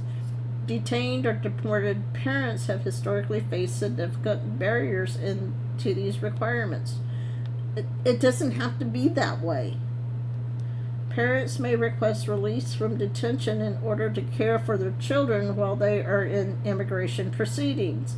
However, ICE no longer provides its personnel with guidance for exercising such discretion in cases that involve a child. Remember, this is a time during catch and release. The 2017 directive generally instructs agents to facilitate regular visitation for detained parents and their minor children, though it no longer emphasizes in-person visitation as opposed to visitation through video or teleconferencing. ICE personnel are also instructed to arrange for a detained parent's participation in custody procedures when required by court. And if you are just joining, this article is from June of 2021. So this is stuff, things in this article is in the past. So, of course, a lot of things I'm sure have some change. There may be some changes because I know they're trying to deport quicker now than they did probably now, because back then a lot of it was just catch and release. Of course, President Trump also changed some of this during this time frame, but significant issues persist for detained parents who may be dealing with both immigration and custody proceedings, since ICE is not required to inform CPS of parents' whereabouts. CPS may have difficulty locating and properly notifying a detained family courts, and caseworkers may not understand why a parent is detained and unable to participate in proceedings, and ICE officials may underestimate the impact that enforcement has on, here we go again, this thing, U.S. citizen children who are likely to be left behind.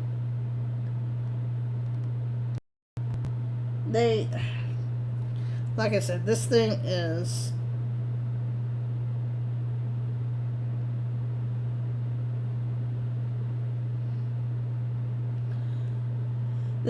so full of it. Parents with a final deportation order must make the difficult decision whether to bring their children, including U.S. citizen children, with them. So, in other words, President Trump's not separating. He wasn't separating anybody. They were separating. They made that choice. So from 2013, no wonder President Trump is talking about the 14th Amendment, the rights, citizenship rights, because this certainly would make it a lot easier if we can go back, a child that is a minor who was born in the country does not automatically grant them U.S. citizenship status, then it's a lot easier. And how many kids, you have kids all the time that, you take military kids, for instance.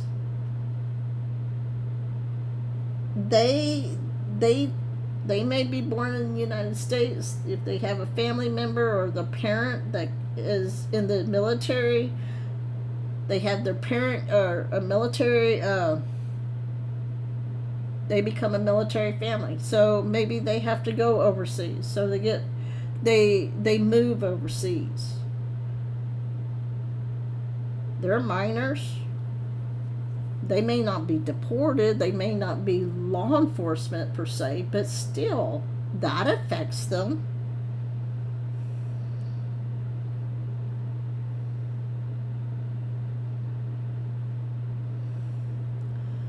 So from 2013 to 2018, ICE deported more than 231,000 people who reported having at least one U.S. citizen child. In 2019, ICE deported 27,980 people with U.S. born children. So here, see, they should have been using that phrase the whole time. While the government does not track whether U.S. citizen children stay in the United States or leave with a deported parent, both scenarios occur and pose challenges. If parental rights remain intact, parents with a pending deportation may make custody arrangements for their children to stay in the United States. ICE is supposed to accommodate to the extent practical a detained parent's effort to make guardianship or travel arrangements for the child prior to deportation. If a child's custody is still being determined after a parent has been deported, the ability of the parent to regain custody or participate in proceedings, even if the court requires the parent's attendance, is extremely limited. ICE no longer has guidance to consider facilitating the travel of a deported parent back to the United States to participate in proceedings that may result in the termination of parental rights. Deported parents have the right to reunite with their children outside the United States as long as the reunification plan is ongoing. But this requires significant coordination between family members, the parent's country's consulate, and the U.S. state and federal agencies. It can be difficult for deported parents to prove that they can provide for their children in a stable and safe environment in the country of deportation based on many of the same conditions that may have triggered the parents' migration to the United States in the first place. Just another lot of legal double talk.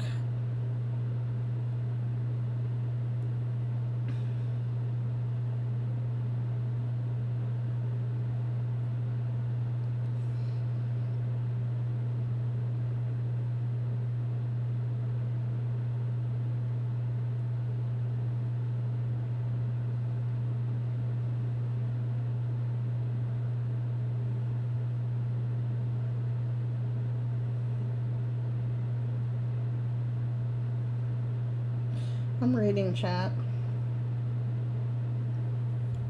Alright, so like I said, so if you, for those who are just now joining, I am Deb65. This is On a Wing and a Prayer, seen on Thursday mornings, this 2 a.m. to 5 a.m. Eastern, and then Saturdays,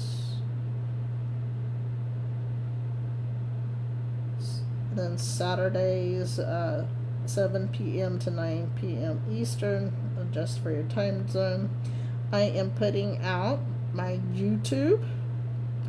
I haven't added anything lately. I've been finishing up school and getting ready to start summer camp, so it's been, and I'm also putting out my Rumble, and then I am going to, if you want to help out, if you can, if you want to, I've got a PayPal account. So, and if you want to join, if you want, I can open up the phone lines and we can talk about what's going. We can talk about anything you want to, really. Let's see. We can talk about what's going on, what y'all think is really going on, how, or everything.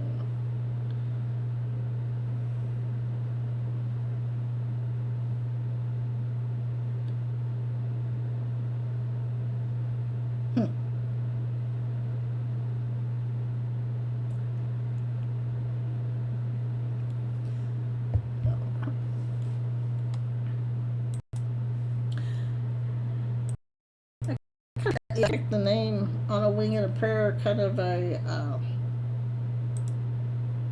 tongue in cheek, because the computer system, I'm often praying that things, because it's like if things can go wrong, it will.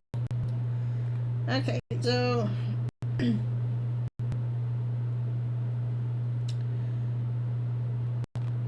alright, let's see, how much more do I want to talk about the stuff with the immigration, because it is so, this stuff is, it's a distraction, okay? There is behind everything, we know this, but it definitely is a distraction. And I came out right away.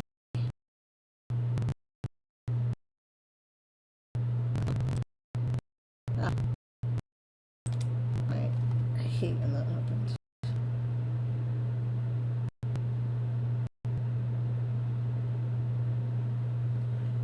Uh-oh. Okay, can y'all hear me okay? Am I still... Did Zoom kick me out? Let me see.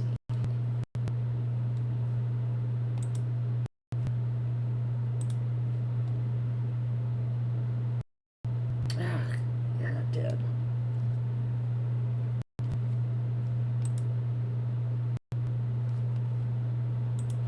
Okay, I'm back.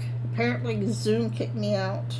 So if you can hear me, can you let me know? Give me a 5x5. Let's see. Alright. Okay, so alright, this came on June the 8th. So it came on Saturday, right? So, you know, anybody who's been paying attention for the last 10 years would know that these were not organic. In fact, a lot of these so-called protests are not organic. There is an agenda behind it. There's money being exchanged. You know, in fact, it was just last Thursday morning. I was telling, or was it Saturday? So these things broke out on Saturday, right? I was telling Aaron, I said, it's wash, rinse, and repeat. It's the same over again. It's just like the summer of love. I mean, and nobody talks about how, you know, when they were blocking the 101 freeway, they did that 2 or 3 months ago, right after President Trump inauguration, because they were afraid that, oh no.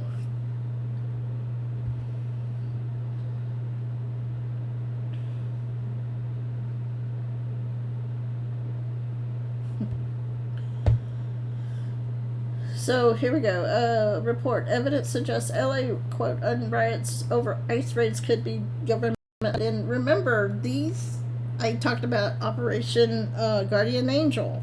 These Operation Guardian Angel in California, in LA, in Orange County, in San Bernardino, where else? Anyway, what it was to get kind of an in-round of California's sanctuary city and state status, where if an illegal and that's the key, was has been arrested and was being held in county jail, the ICE agents could get a federal warrant for their arrest and they could take them out of there. That's what, so don't think that this was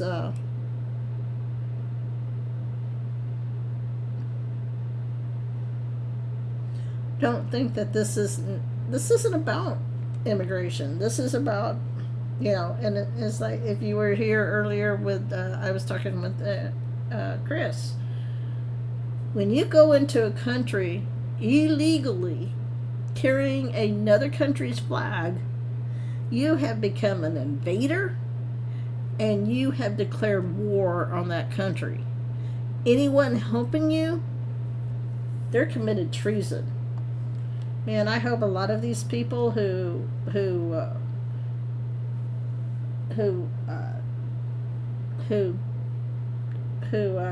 what's the word? It's early in the morning. I really do hope they're detained. I hope anybody who's given out information about where ICE is, I hope they are detained and at the very least slapped a fine. Because I know some people are just doing it under stupidity and ignorance and think they're helping, but my gosh, how many people, this whole idea that they're rounding up innocent people. Yes, if you were listening to the video showed earlier, what they're doing is ICE is going into a place. They have a warrant. They're going into a place, but sometimes they're rounding everybody up until they can check their credentials. If the local law enforcement, if the mayor and the governor would allow and help the locals to help, this could be avoided. So what began as a so-called spontaneous protest against ICE enforcement operations in Los Angeles has now been exposed as something far more insidious. A well-funded, coordinated riot with ties to radical left-wing organizations, government-backed NGOs, and even a billionaire known for pushing Chinese communist propaganda. According to a damning expose by investigative account Data Republican, several nonprofit organizations and shadowy political fronts played a pivotal role in igniting the chaos that saw federal officers attacked, flags burned, and city streets blocked. And I said this before, if you want to really stay in this country, why are you burning the United States flag? Show me that you deserve to be in this country. And isn't it funny how once they got the backlash, so many people were saying the same thing. That's when they came up with these flags that were flying the American flag. And personally, I don't care what anybody says, because there is a flag code. There is a code of conduct, so to speak, for how to treat the U.S. flag, United States flags. And this whole idea that the United States flag and burning it as as freedom of speech, as a First Amendment right, I say horse hockey. Okay, bullpucky. You go back to the flag code. The only time you burn the U.S. flag if it's so old and worn and torn that's the proper way to dispose it.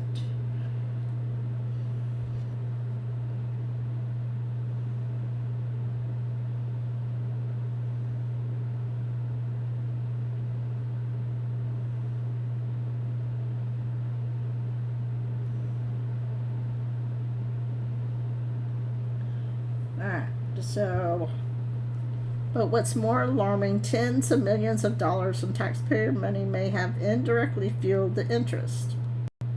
So according to Data Republican, Who's behind the anti-riots in Los Angeles? So it was organized, funded, and coordinated. Here's the breakdown.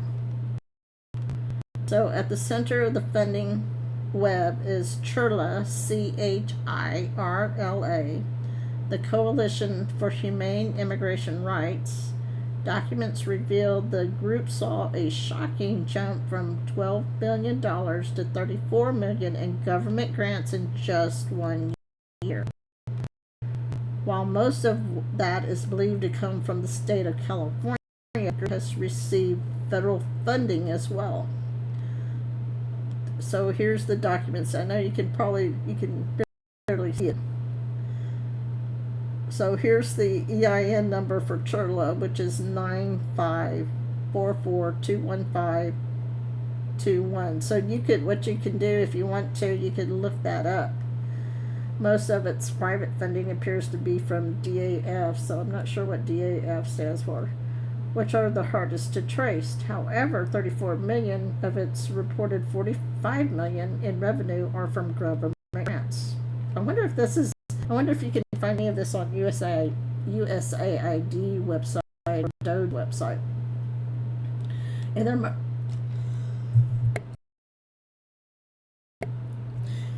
the most recent year, CHIRLA jumped from 12 million to 4 million in government grants. Nice. However, probably from California only, in quotes, 450,000 in grants. According to Data Republican, photos from the scene of the riot show CHIRLA linked materials and professionally printed signs that trace back to the Party of Socialism and Liberation, or PSL, a communist group operating in the U.S. with no transparency and no registered non-profit status. So again, here we could look up PSL.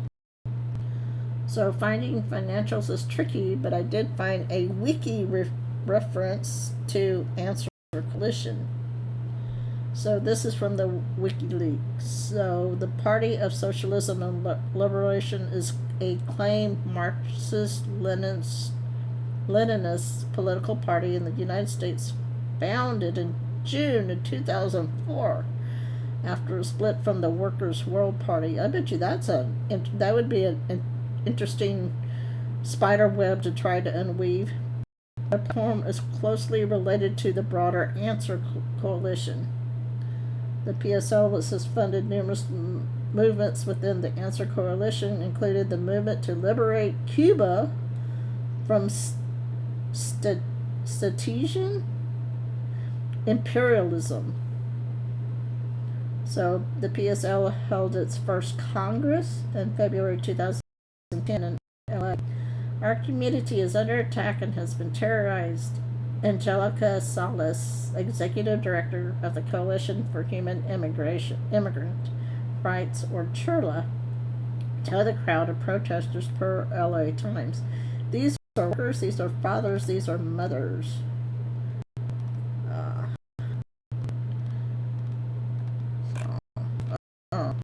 Here we go. Behind the curtains is Neville Singham, a socialist billionaire and known financier of Chinese propaganda efforts abroad. Singham has funneled over $20 million in radical groups, including those involved in recent campus takeovers at Columbia University. According to Data Republican, Singham is linked to PSL, the Answer Coalition, and the People's Forum, all of which played a part in the riots. Let's see. So according to Data Republican, it is tough to find backings on either group as they do not have a nonprofit status with them. Both claim to be funded entirely by members. And of course, dog poop. However, I did find a New York Post article claiming that both were funded by billionaire socialist Neville Singer. So, Neville Singer, sorry, real nice guy, activist who became a millionaire by pushing Chinese propaganda worldwide. So, according to this, he was born May 13th in 1954. Wow. So, he was a former chairman of ThoughtWorks, IT consulting from. This is cut off, so I can't read all it. So, is this war on ICE in America being funded by Neville Singham? Is it being funded by China? Was BLM riots funded by China? Is Antifa communism funded by China? Are the cartels linked? This is an actual war being waged against our country. Remember, like I said, you come in, you go into a country, and another country's flag, you have an act of war. Even the CEIU-CA, or California Service Employees International Union, president was reportedly arrested during the protest. Oh yeah, and I heard about there was a representative council member. His twins were arrested for actually throwing bricks or something. He saw, according to the article I read, he saw it on the news.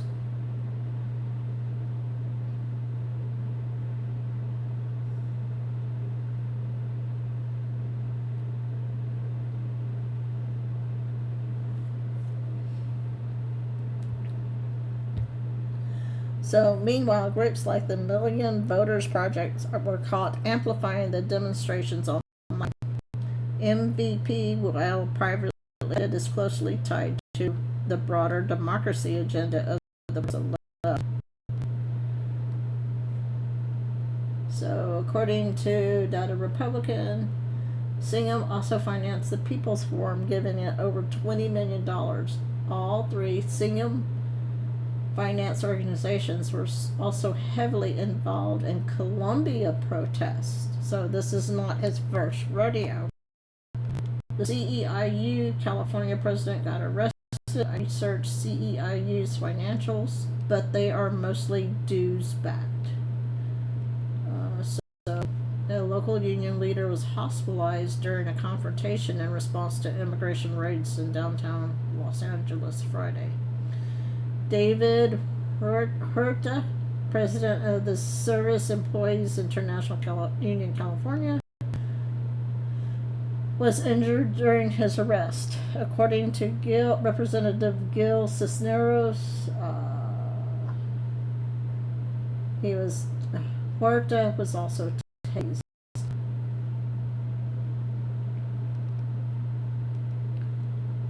So, Million Voters Project gets their funding from a variety of grants, no taxpayer funding.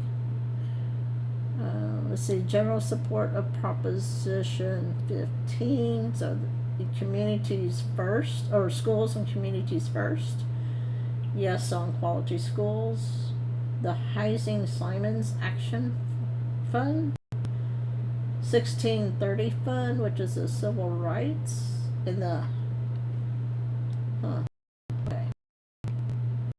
So, more from Data Republican on Mayor Karen Bass. Most people know her as the mayor of Los Angeles, and some remember her botched handling of this year's wildfire crisis.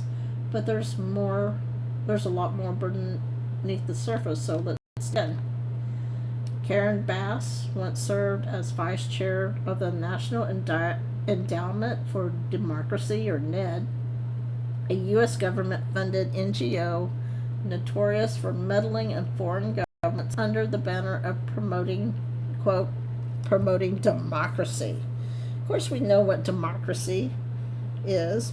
Democracy is mob rule. And that's what you have. You have mob. Ned has been exposed repeatedly for funding color revolutions, pushing Western-aligned NGOs, and helping topple governments that don't play ball with U.S. interest. Bass was right in the middle of it. And then there's the scholarship scandal. L.A. County Supervisor Mark Ridley Thomas got federally indicted for receiving a scholarship from USC School of Social Work and allegedly trading favors.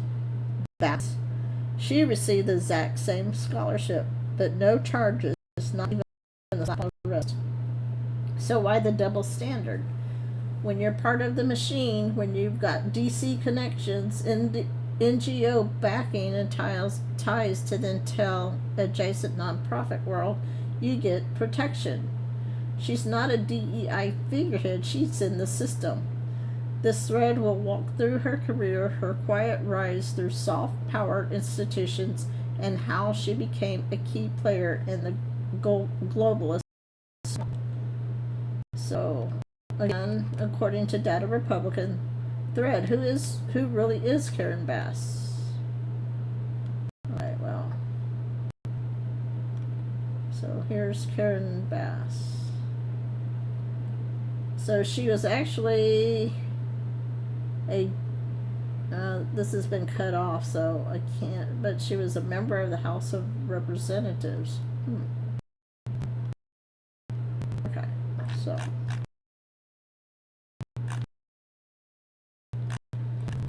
no wonder she says, well, and I think if did anybody hear her speech?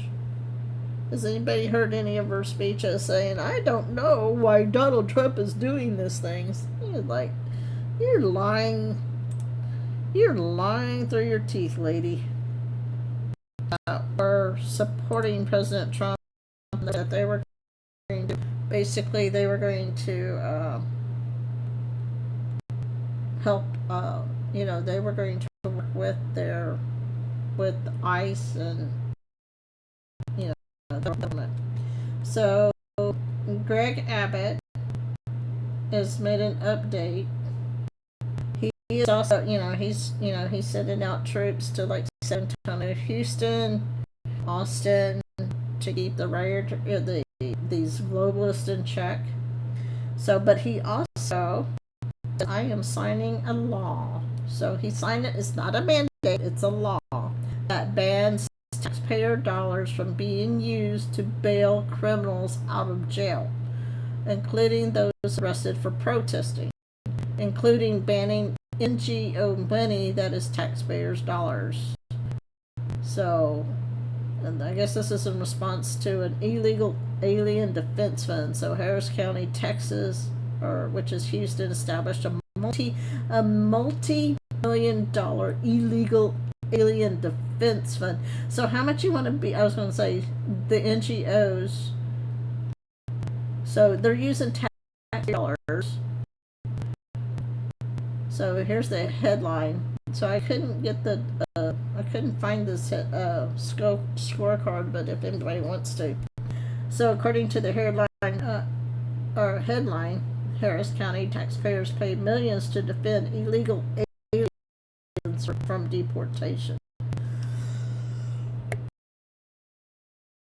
I wonder if they use the tactics as Act Blue does, where if because I know Dano, he did where he would go either contact people and they got a list of people who said that they donated, and a lot of these people didn't donate. So I wonder if this is kind of the same scam.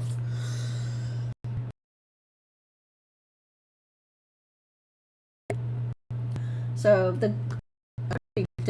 you probably can't read this, but according to this, the goal of this program is to create a system in immigration courts where everyone who needs an attorney gets one.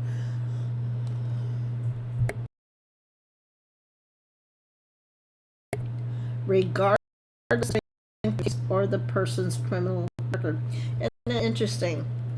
So they got to create this system for immigration court, but if you're here legally as a legal citizen, according to the Fourth Amendment, you're entitled to representation, whether you can afford it or not.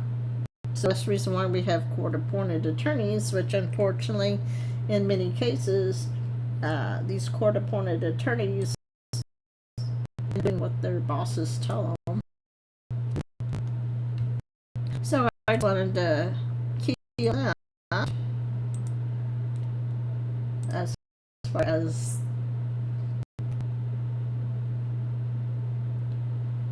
let's see, I thought I deleted you. deleted the wrong thing a while ago. Alright, I got it. Alright, let me...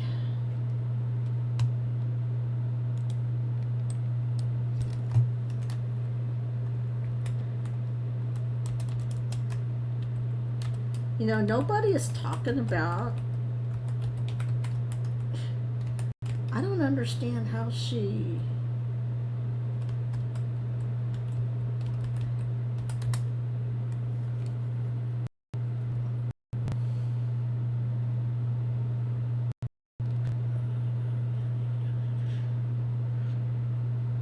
Alright. So while Maxine Waters is out there bloviating about Donald Trump, I mean, she did the same thing she told us.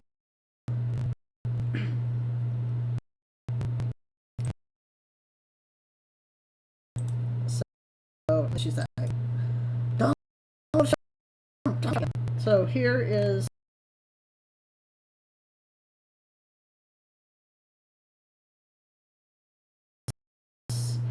so Maxine versus for violating is easy. You're not gonna get out again, are you? Why she's still walking around? I mean, can't they finance all? And they get a slap on the.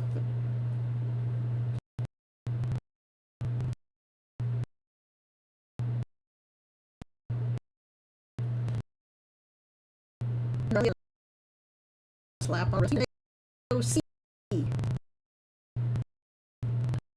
So the Committee of California must 3 days state of mind after an investigation revealed that it broke committee election regulations. The Federal Election Commission stated a batch of documents that long-time House that the long-time House owner 2020 campaign group citizens for Waters finance reasons. The FTC used citizens for failing to accurately receive this person calendar 2000.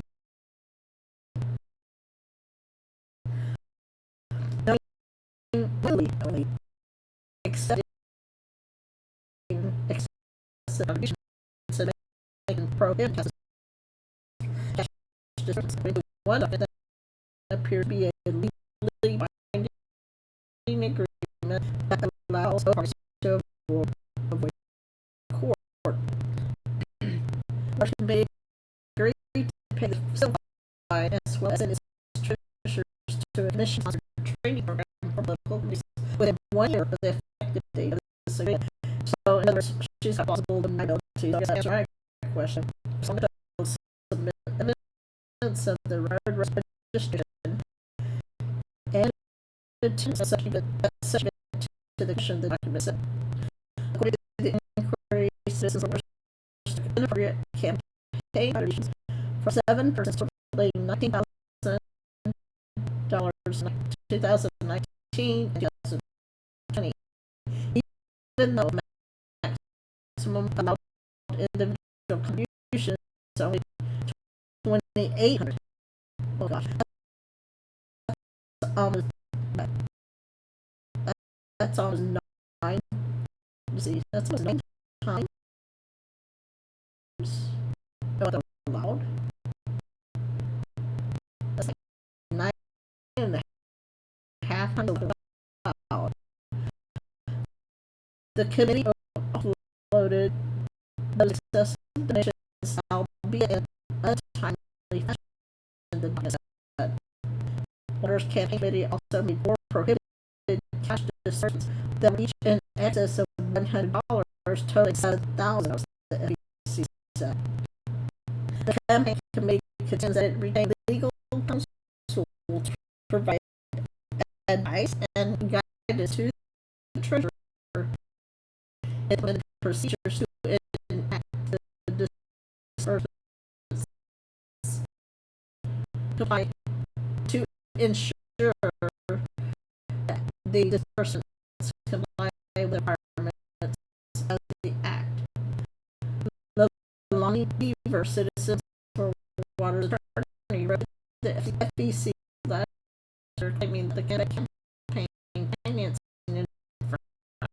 infractions were, quote, errors that were not willful or purposeful. Waters leader House Finance has been in Congress since 1991. So you're looking at 34 years. Open Secrets was the first to report the fresh movements in inquiry. Waters has previously performed publication for very similar themes. In 2023, Fox News digital investigation discovered that Waters campaign for $192,300 for a sweet mailer operation between January 2021 and December 2022. Waters reportedly paid her daughter a single dollar out of thousands for campaign labor. The FEC dismissed the charge alleging Waters campaign scepter accepted improper campaign donations in 2018 by a 5-1 vote. Waters previously made headlines when she made a series of nasty comments about trouble. You know what? Maxine Waters has an evil heart. You know what they say?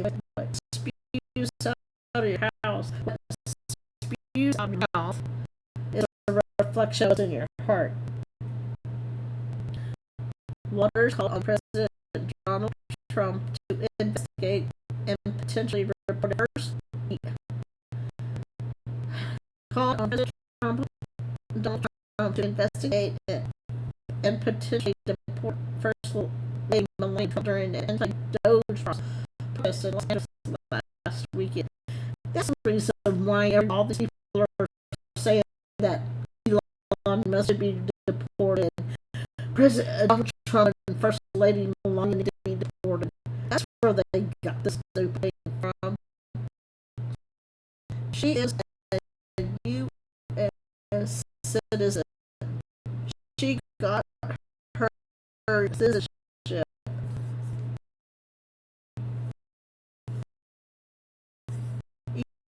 Elon Musk got citizenship.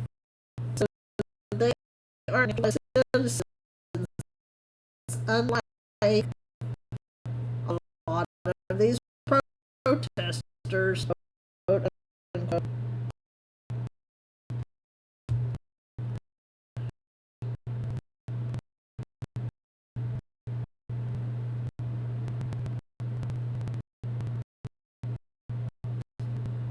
Sometimes I'm tired of the nonsense that goes on in chat. I wasn't doing good the other day either. Let's see. Clips of the red viral water suggested that the first lady's citizenships that she has been U.S. citizen since 2006 should be scrutinized as a means of pushing back on the president's executive order eliminating birthright citizenship as a way for them to attack Barron. But the thing is, Barron, Donald Trump, President Donald Trump, is a citizen. So even though she didn't have citizenship, she was in process. So she was in the process of getting her citizenship. She was a legal citizen at the time, or she was a legal. She had legal status in the United States at the time.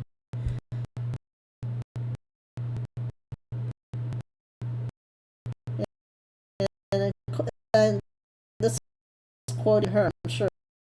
When he indicated Trump talks about birthright, and he's going to undo the fact that the Constitution allows those who are born here, even if they are undocumented, they have a right to stay in America. No, they don't.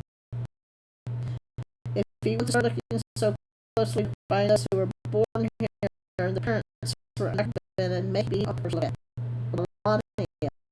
Waters was seen saying from the stage of a rally in Los Angeles for a number of videos posted online. We don't know whether or not her parents were documented, and maybe we better just let the aged congressman continue. She's delusional. First of all, Lady Melania, she had a work visa status.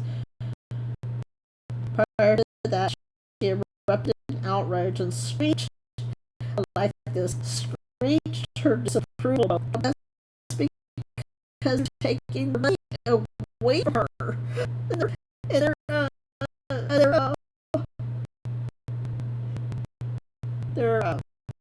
sure threat to her. Mercy.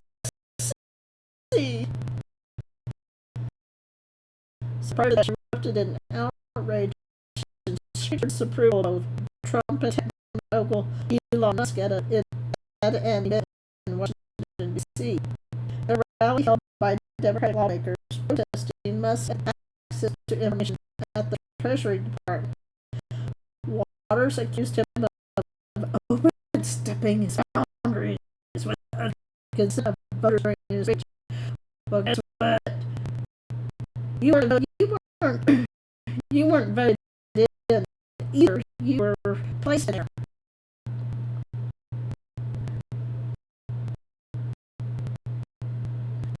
And you know what? Government needs to be audited. This last time there was a full-blown audit in Congress or any of these agencies. I know when it was Texas government, we would go, excuse me, every 10 years, the agencies would go through a review every 10 years. So, there would be a list of agencies, the state agencies, every year, and they would go through this review to see if the agency saw of it, to see if they are still in serious agency. Sometimes they were dissolved, sometimes they stayed, sometimes they were moved under the umbrella of a different agency. With all sunset review. And it just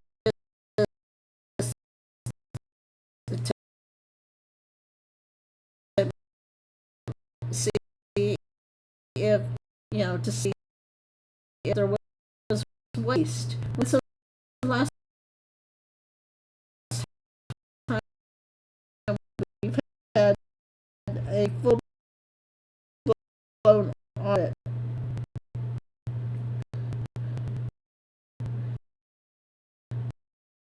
Well, thank you for the kind words. I appreciate it. Anyway, so we're lost, and I'm sure Aaron's going to cover this on Saturday. It is with a heavy heart that I announce my retirement from Congress. Recently, I was offered an opportunity in the private sector that was too exciting to pass up. So as a result, today I notified the Speaker of the House of Representatives that I will resign from Congress as soon as the House votes once again for the reconciliation package. So basically, he's going to wait until we get the big, beautiful bill passed. So it was the honor of a lifetime to represent the people of Tennessee in Congress. They asked me to deliver on the conservative values and principles we all hold dear, and I did my level best to do so. Along the way, we passed historic tax cuts, worked with President Trump to secure the border and defended innocent life. I am extremely proud of my work as chairman of the Homeland Security Committee, and I want to thank my staff both in my 7th district office as well as the professional staff on that committee. I have now served the public for nearly 4 decades. Well, okay. But how long has he been in Congress? The Army took me to Iraq and Afghanistan. The people sent me to the Tennessee legislature and the halls of Congress. Along the way, I have often remarked on the strength of the men and women I have served with. I know that the integrity, decency, and faith of the American people are what powered us for the first 250 years and will power us for another 250 and beyond. I can proudly look back at my time in Congress and the success that we have accomplished on behalf of Tennesseans and the American people. I am grateful to Speaker Johnson and House leadership for placing their trust in me to chair the Committee on Homeland Security, lead the effort to impeach former President Alejandro Mayorkas, and to pass H.R. 2, the Secure Border Act, the strongest border security legislation in history to ever pass the House. Problem is, are they going to enforce it? Are the states going to enforce it? However, my time in Congress has come to an end. Though I plan to retire at the end of the previous Congress, I stayed to ensure that President Trump's border security measures and priorities make it through the Congress. By overseeing the border security portion of the reconciliation package, I have done that. After that, I will retire, and there will be a special election to replace me. So, Tennessee, if you are in Tennessee, you better start finding someone who is worthy to become, to replace Mark Green. I have no doubt that my colleagues in this Congress will continue to strengthen the cause of freedom. May God bless them and the United States of America. So Representative Green first served as the freshman class president in the 116th Congress following his election in 2018. So that was a midterm election. At the beginning of the 118th Congress, Representative Green was selected as chairman of the House Homeland Security Committee, becoming the only member of Congress not to be selected at the start of the 3rd term to chair a major legislative committee in the 21st century. In 2024, Representative Green led the effort to impeach former Secretary of the Department of Homeland Security Alejandro Nicholas Mayorkas for high crimes and misdemeanors.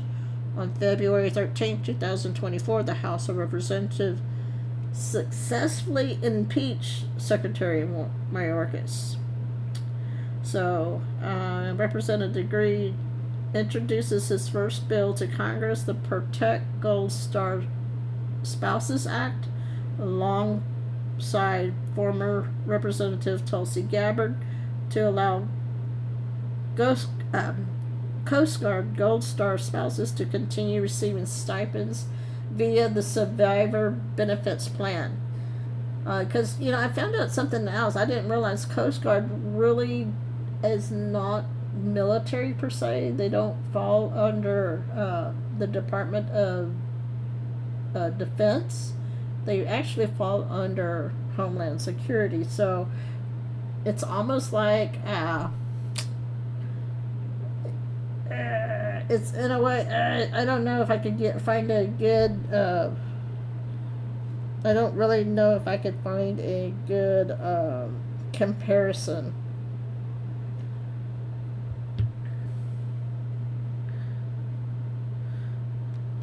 Let's see, Representative Green's legislation directing the Secretary of Defense to conduct a study on the toxic exposure of American veterans who served at K2 Air Force Base in Uzbekistan passed in the fiscal year 2021 NDAA.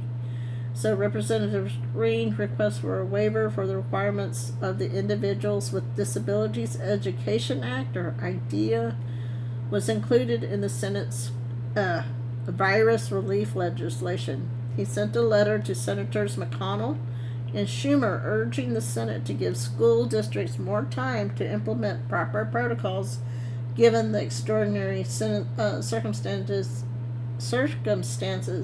of the C-19 pandemic. Representative Green's Spiritual Readiness Amendment to the fiscal year 2020 NDAA, which directed the Department of Defense to assess the availability and usage of the assistance of chaplains, houses of worship, and other spiritual resources for the members of the armed forces for self-identified religious affiliations in order to help counter the tragic rate of military suicides, was signed into law. And I'm kind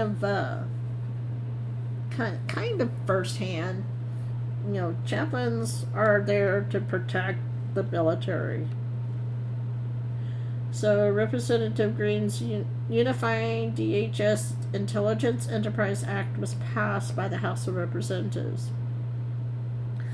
Representative Green introduced a constitutional amendment to prevent radical Democrats from packing the Supreme Court. The amendment would have limited the number of seats on the Supreme Court to 9, which is the number that it has been since 1869. So for over almost, let's see, so over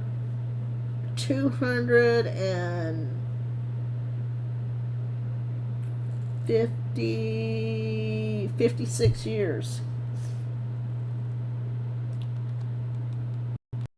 Okay, I'm not going to do all these highlights. I don't know. Do y'all want me to do all the highlights? Because this is kind of interesting.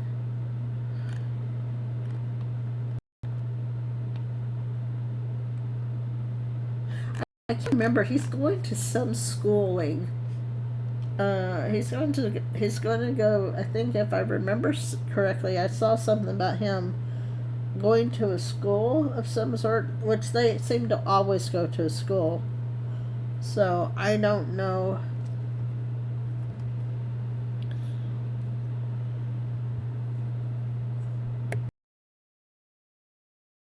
So I'm sure Aaron will have something to say about this on Saturday. I can't remember what school he's going to. I think he got a job opportunity with the school, if I remember correctly. So we still got, okay.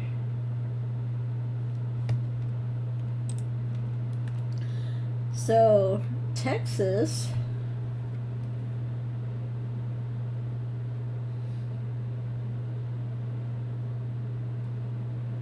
oh man.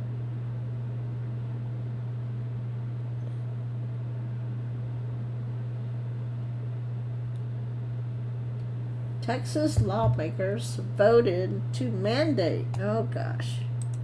Mandate is not a law, remember, but this was on June the 2nd. The government schools, okay?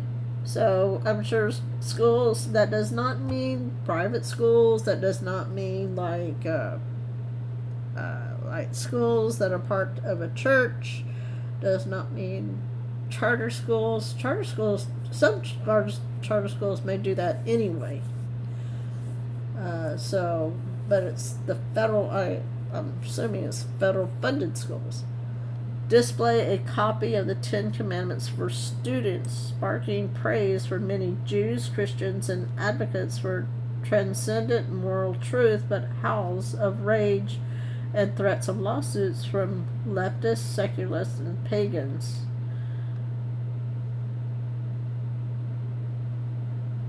It's you got to be careful about the Ten Commandments too, because they have basically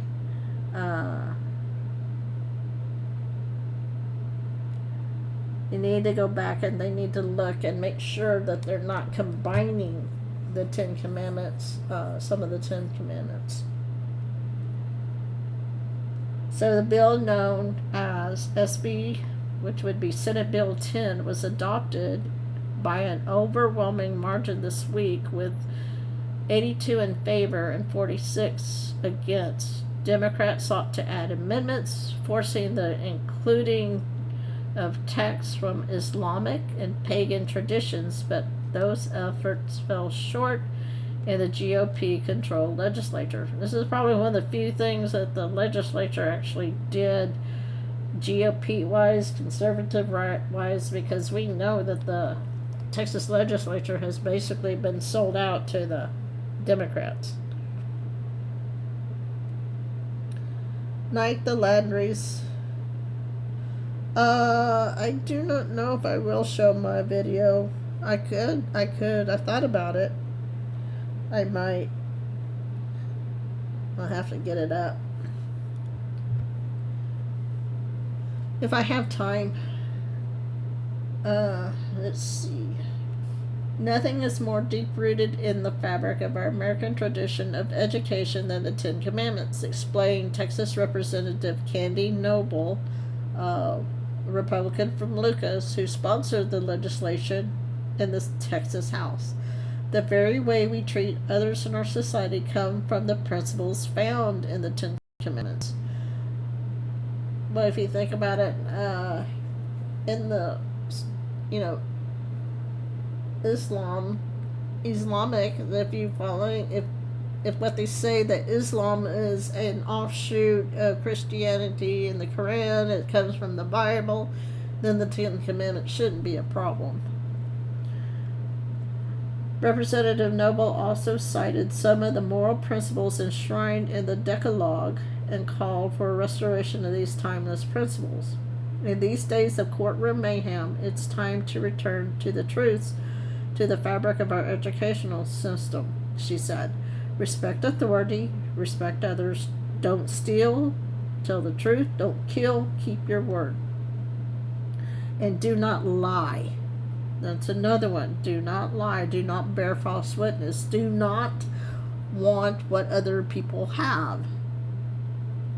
On the Senate side, bill sponsor Texas Senator Phil King pointed out that the Ten Commandments were not just a religious mandate, but a critical part of U.S. history. The Ten Commandments are part of our Texas and American history, Senator King explained. Indeed, as the image of Moses on the Supreme Court attests to that truth. I didn't know the image of Moses is on the Supreme Court. Executive branch officials were enthusiastic about the legislation, too. Texas Governor Greg Abbott urged lawmakers to pass the bill and promised to sign the bill when it got to his desk. Let's get this bill to my desk, he said, before it was passed on May the 25th. I will make it law. Texas Lieutenant Governor Dan Patrick, an outspoken Christian, celebrated the move as well.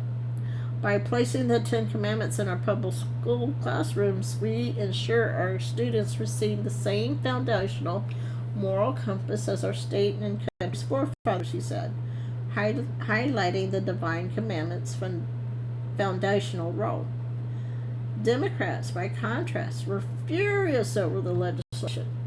Of course they would be, because anything that is of God, they want to take God. If you take God out of our country, if you take it out of our everyday life, then people are going to be looking to government to be their God. they're going to be looking for a false god.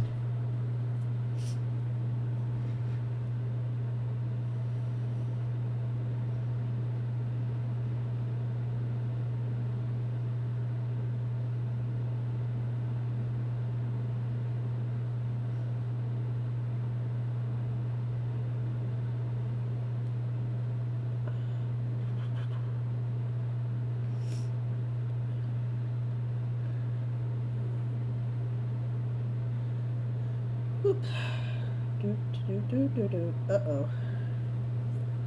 Sorry, I lost chat.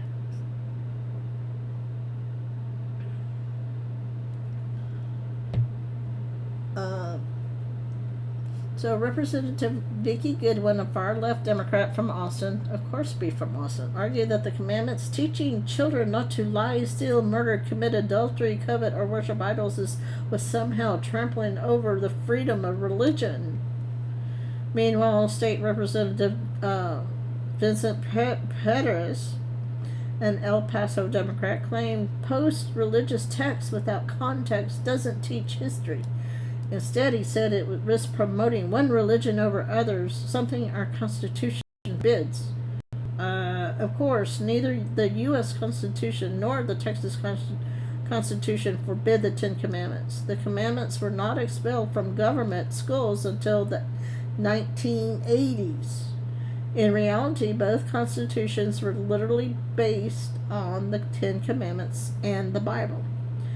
As then Harvard President Samuel Langdon explained to New Hampshire lawmakers in 1788, while encouraging them to ratify the Constitution, the document and the government it established are literally based on the Bible.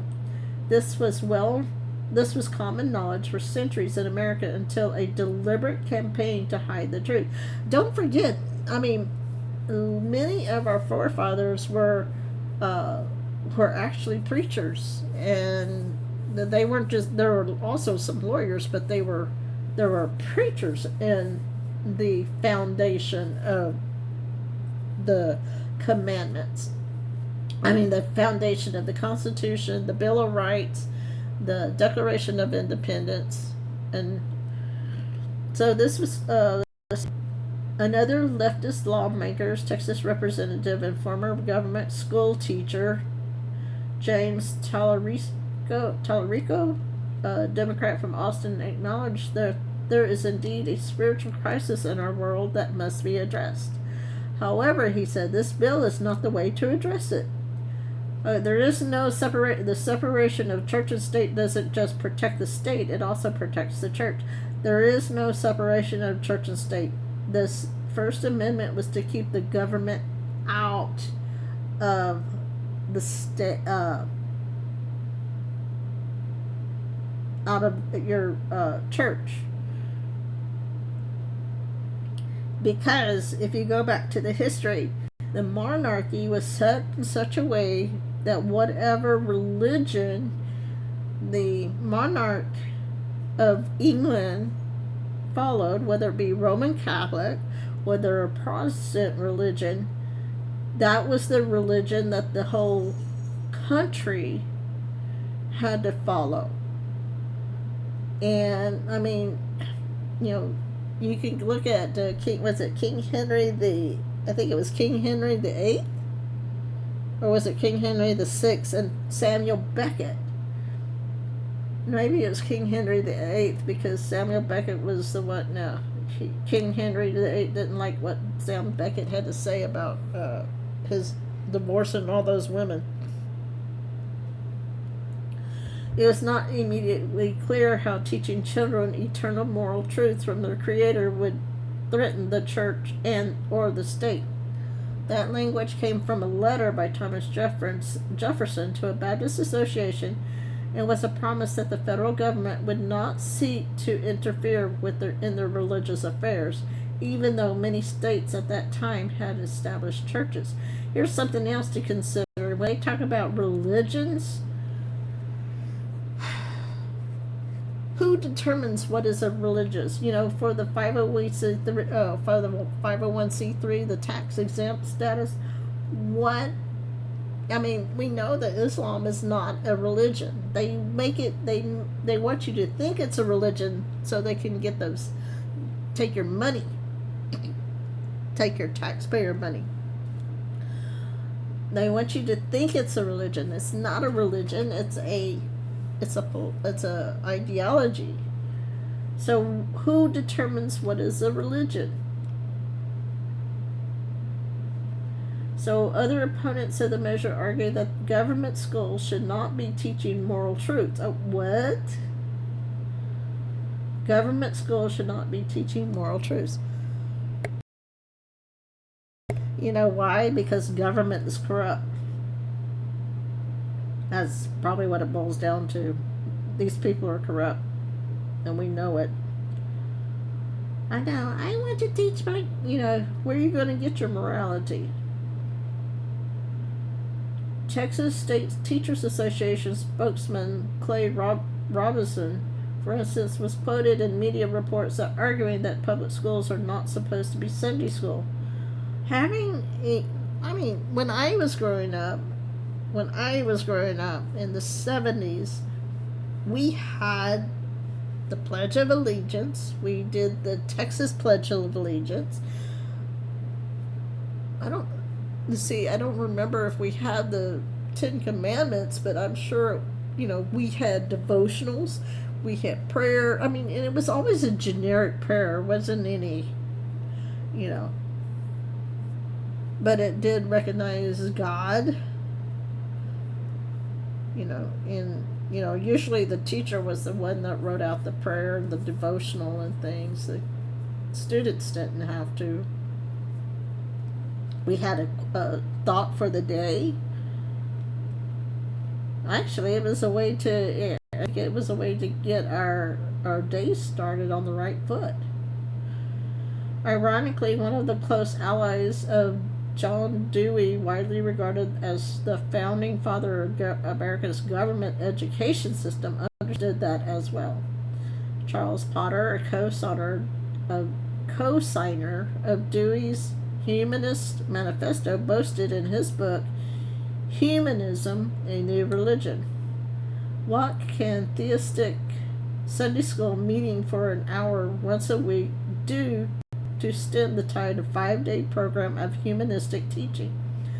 The religious humanism outlined by Dewey, Potter, and others represents a dangerous false religion based on faith that there is no God.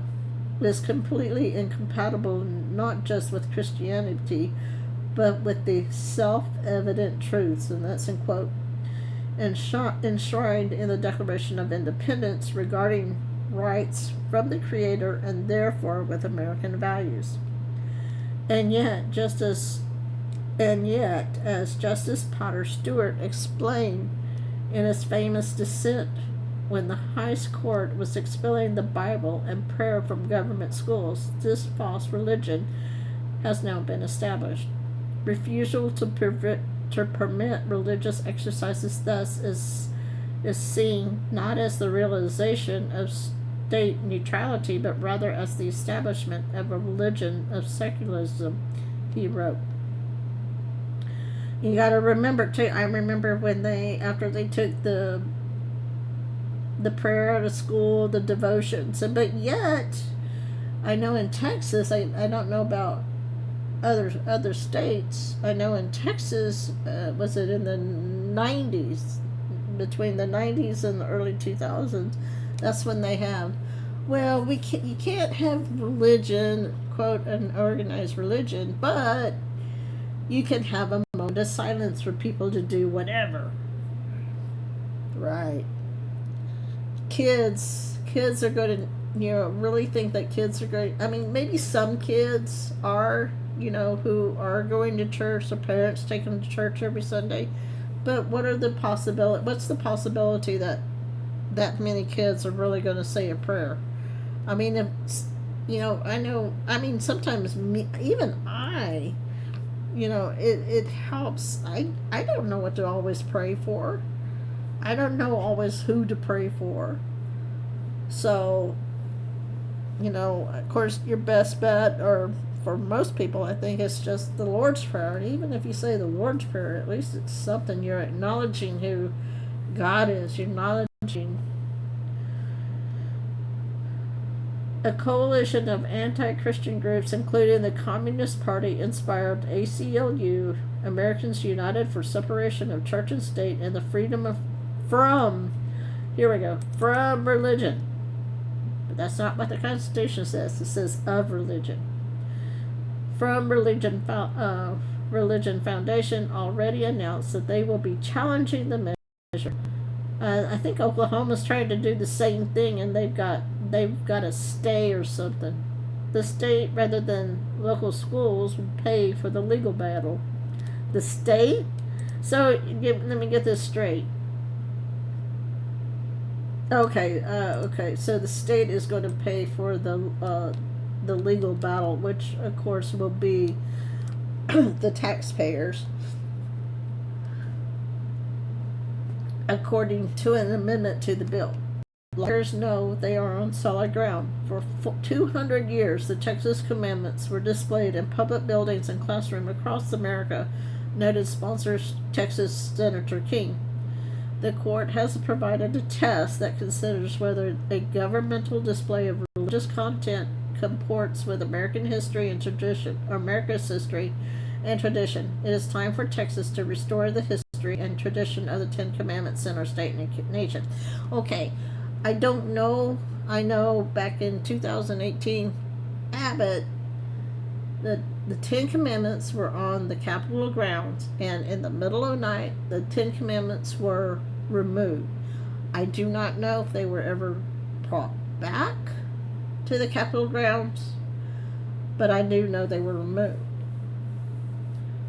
You know, that's back then when they were really, that's like when they were removing those statues in the middle of the night because they were afraid that MAGA would protest it, which is ridiculous. I mean, when they may have protested or gotten out there with their signs, but that's the thing.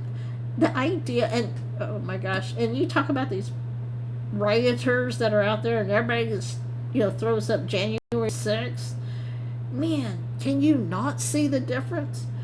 I was going to say something about the Ten Commandments. I mean, Congress used to have Bibles in the very beginning. Every single house and chamber in the Congress had Bibles. Your embassies had Bibles. The Gideon Bible was placed in hotel rooms. Now you got the Quran is overriding that. And just had it. What the? Oh my gosh, I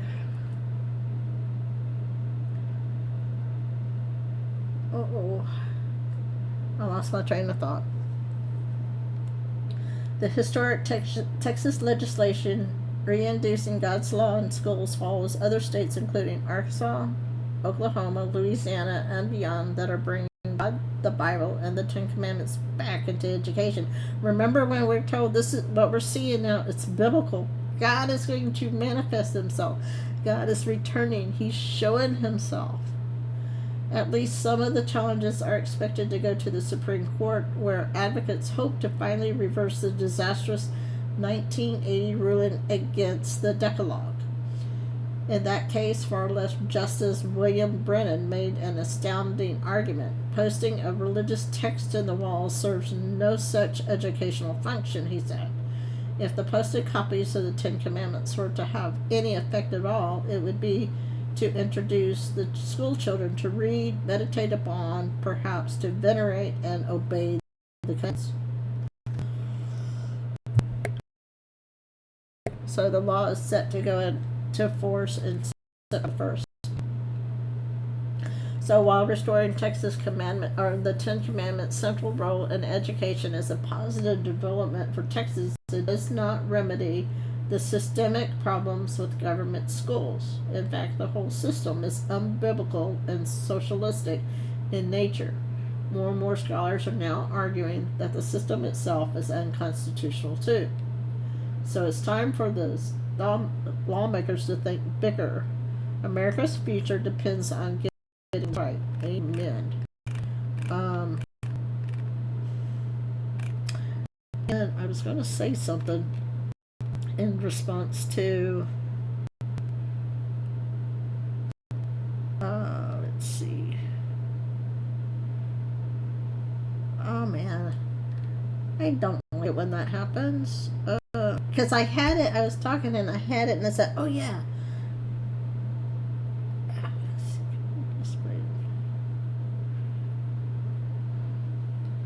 Let's see, you have a few minutes, so I'm going to stop that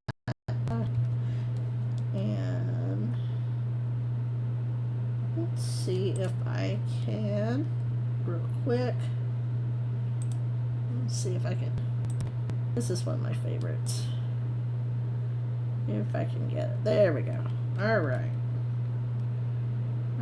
I'll be back, and if it's only a couple of minutes, so I'll be back, hopefully it'll work.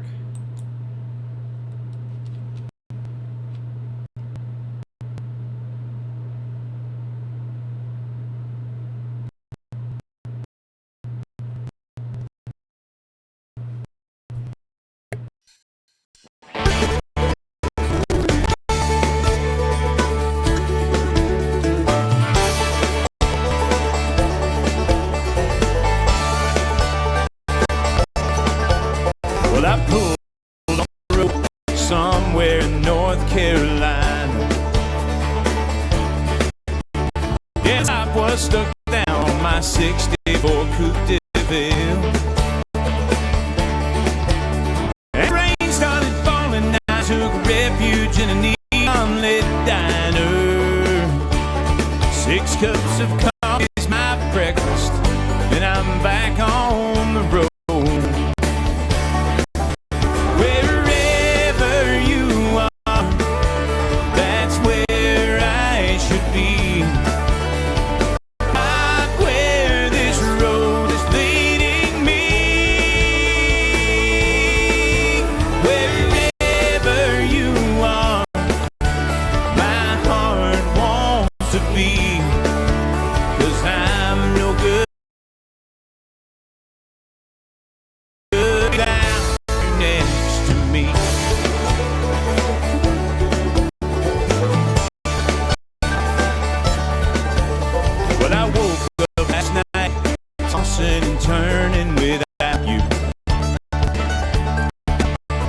In some cheap hotel room with snow falling on the TV. Well, tomorrow it's Memphis, then Detroit. There I forget. 6 longer days of my life till I'm back in your arms. Wherever you are, that's where I should be.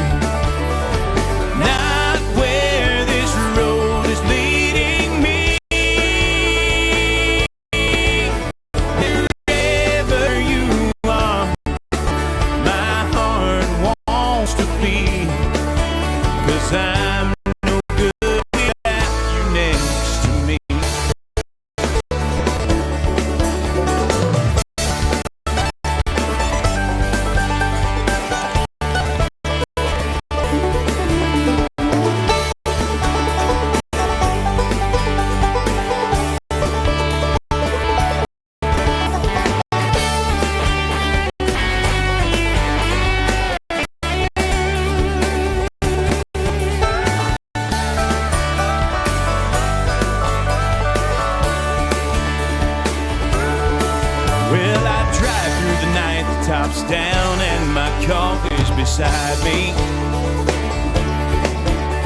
with only the stars up above leading me home. Wherever you are, that's where I will be. You're where this road is leading me. Wherever you are,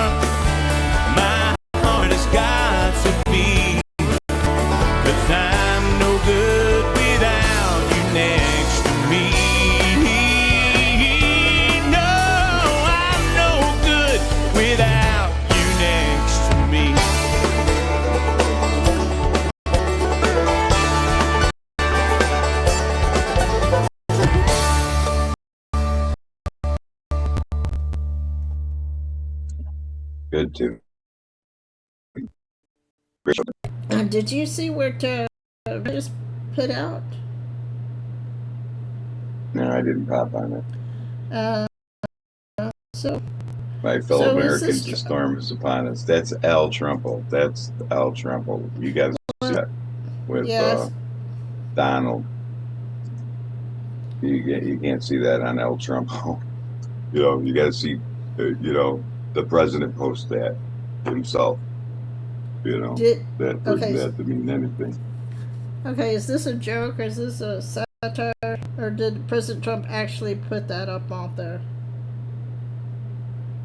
Yeah, if he searches it and sees a Trump post with it, I'll search truth.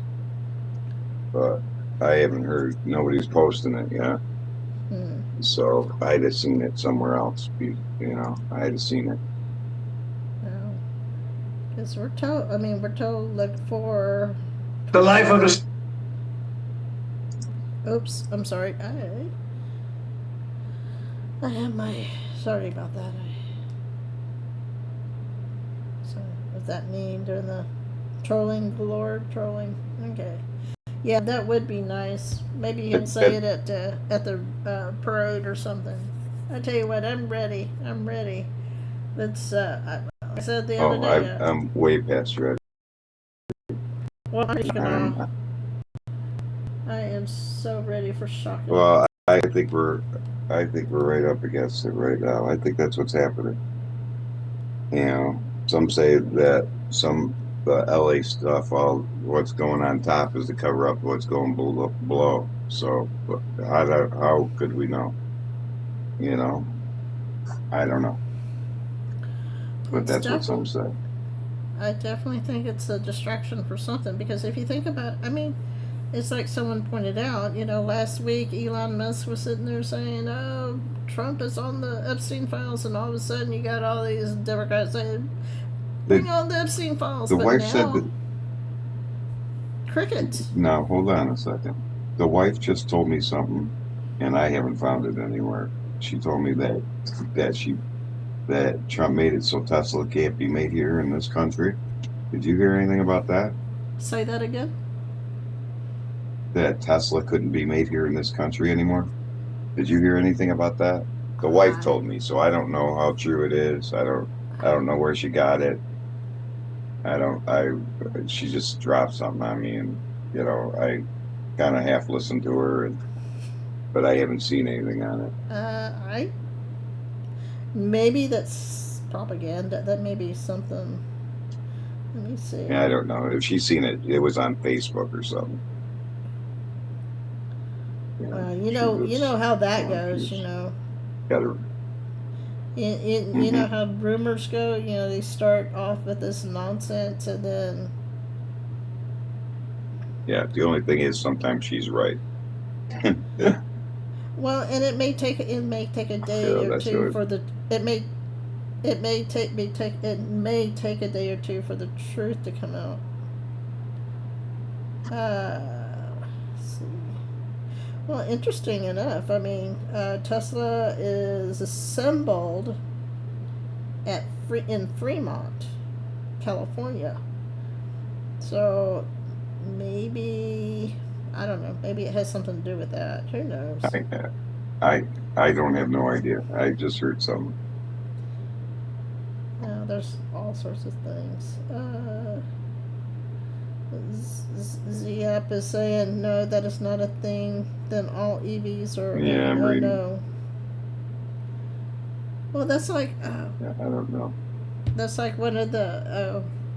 And I know I keep harping on this, but people keep. Because of everything, people keep forgetting Operation Guardian Angel, which was it was implemented for California in LA back in May about a month ago, and what it did, it allowed the ICE to go into the county jails and round up the illegals that were already in the county jail, that were already arrested, and for them to take possession of it. And one of the illegals that they had first arrested was actually arrested for stealing catalytic converters. And anybody remembers when the catalytic converters were being stolen everywhere, it was for, we all did that deep dive and found out it was for the mineral rights for the catalytic converters, because that's what they were looking for. So so Zayabs is saying it's stemming from a misinformation in a widely circulated AI generated video. Yeah, I mean, that's the reason why I don't like listening to a lot of stuff, because on both sides of the aisle they're lying. There's lies on both sides of the aisle. So I was like, you know what? I don't want to have to figure out what is truth and what is not true. So I stopped. Well, they want us sick of it. They want us, they're wearing it. Well, I mean, we're not giving up, but they are definitely trying to wear us down. So, Well, 8 years here, sitting here. I mean, come on. I'll sit here another 8. I don't give a shit. Got nothing better to do. well, and to give credit, I mean, there's several people. I mean, there's a whole group of people that have been trying to fight this for 20, 30 years. So it's not surprising that some people would be tired of it. I've been fighting it forever. I've been fighting it 20, 30 years. Okay? So I'm one of them. Right. Hey. I'm definitely low on the, whatever that credit system they got there. I'm definitely going to be blackballed for that. I definitely don't say the right things. Well, that's like The social credit system there. Yeah. Yeah. That's like I went through my training. They make sure if you're on social media that you change your name, and make sure you don't. I don't have enough people to follow me to be an influencer, so it's like, make sure that your settings are all private. Baloney. That's my problem. I'm right in their face with my. The only reason I was Po5 and YouTube, and then I made Po5 for the other stuff because No Regrets was doing my stuff, so I started, made it easy for Regrets to find me. So I mean, I was never going to be a host. I was just posting my stuff. I just did this for my kids so they know what to think. Not that they're looking at it, So, do you want me to get going here, or do you want me to start? Yeah. No, that's fine. No, I'm starting to fade. So, no, that's fine. It's just that when you've been on for 3 hours, the adrenaline starts kicking in, even though I'm tired, and I have a hard time. One of the hardest things for me is the transition. So, but no, Yeah. no, I will get out of your hair. You have a good show, and besides, I like to talk. It's hard to have a one-sided conversation, and so it's like the only time I get to talk to anybody I'm not good at it. the only time I get to talk to anybody is when I'm doing a transition. It's like, what do you think was going on? So, every once in a while I'll have an idea.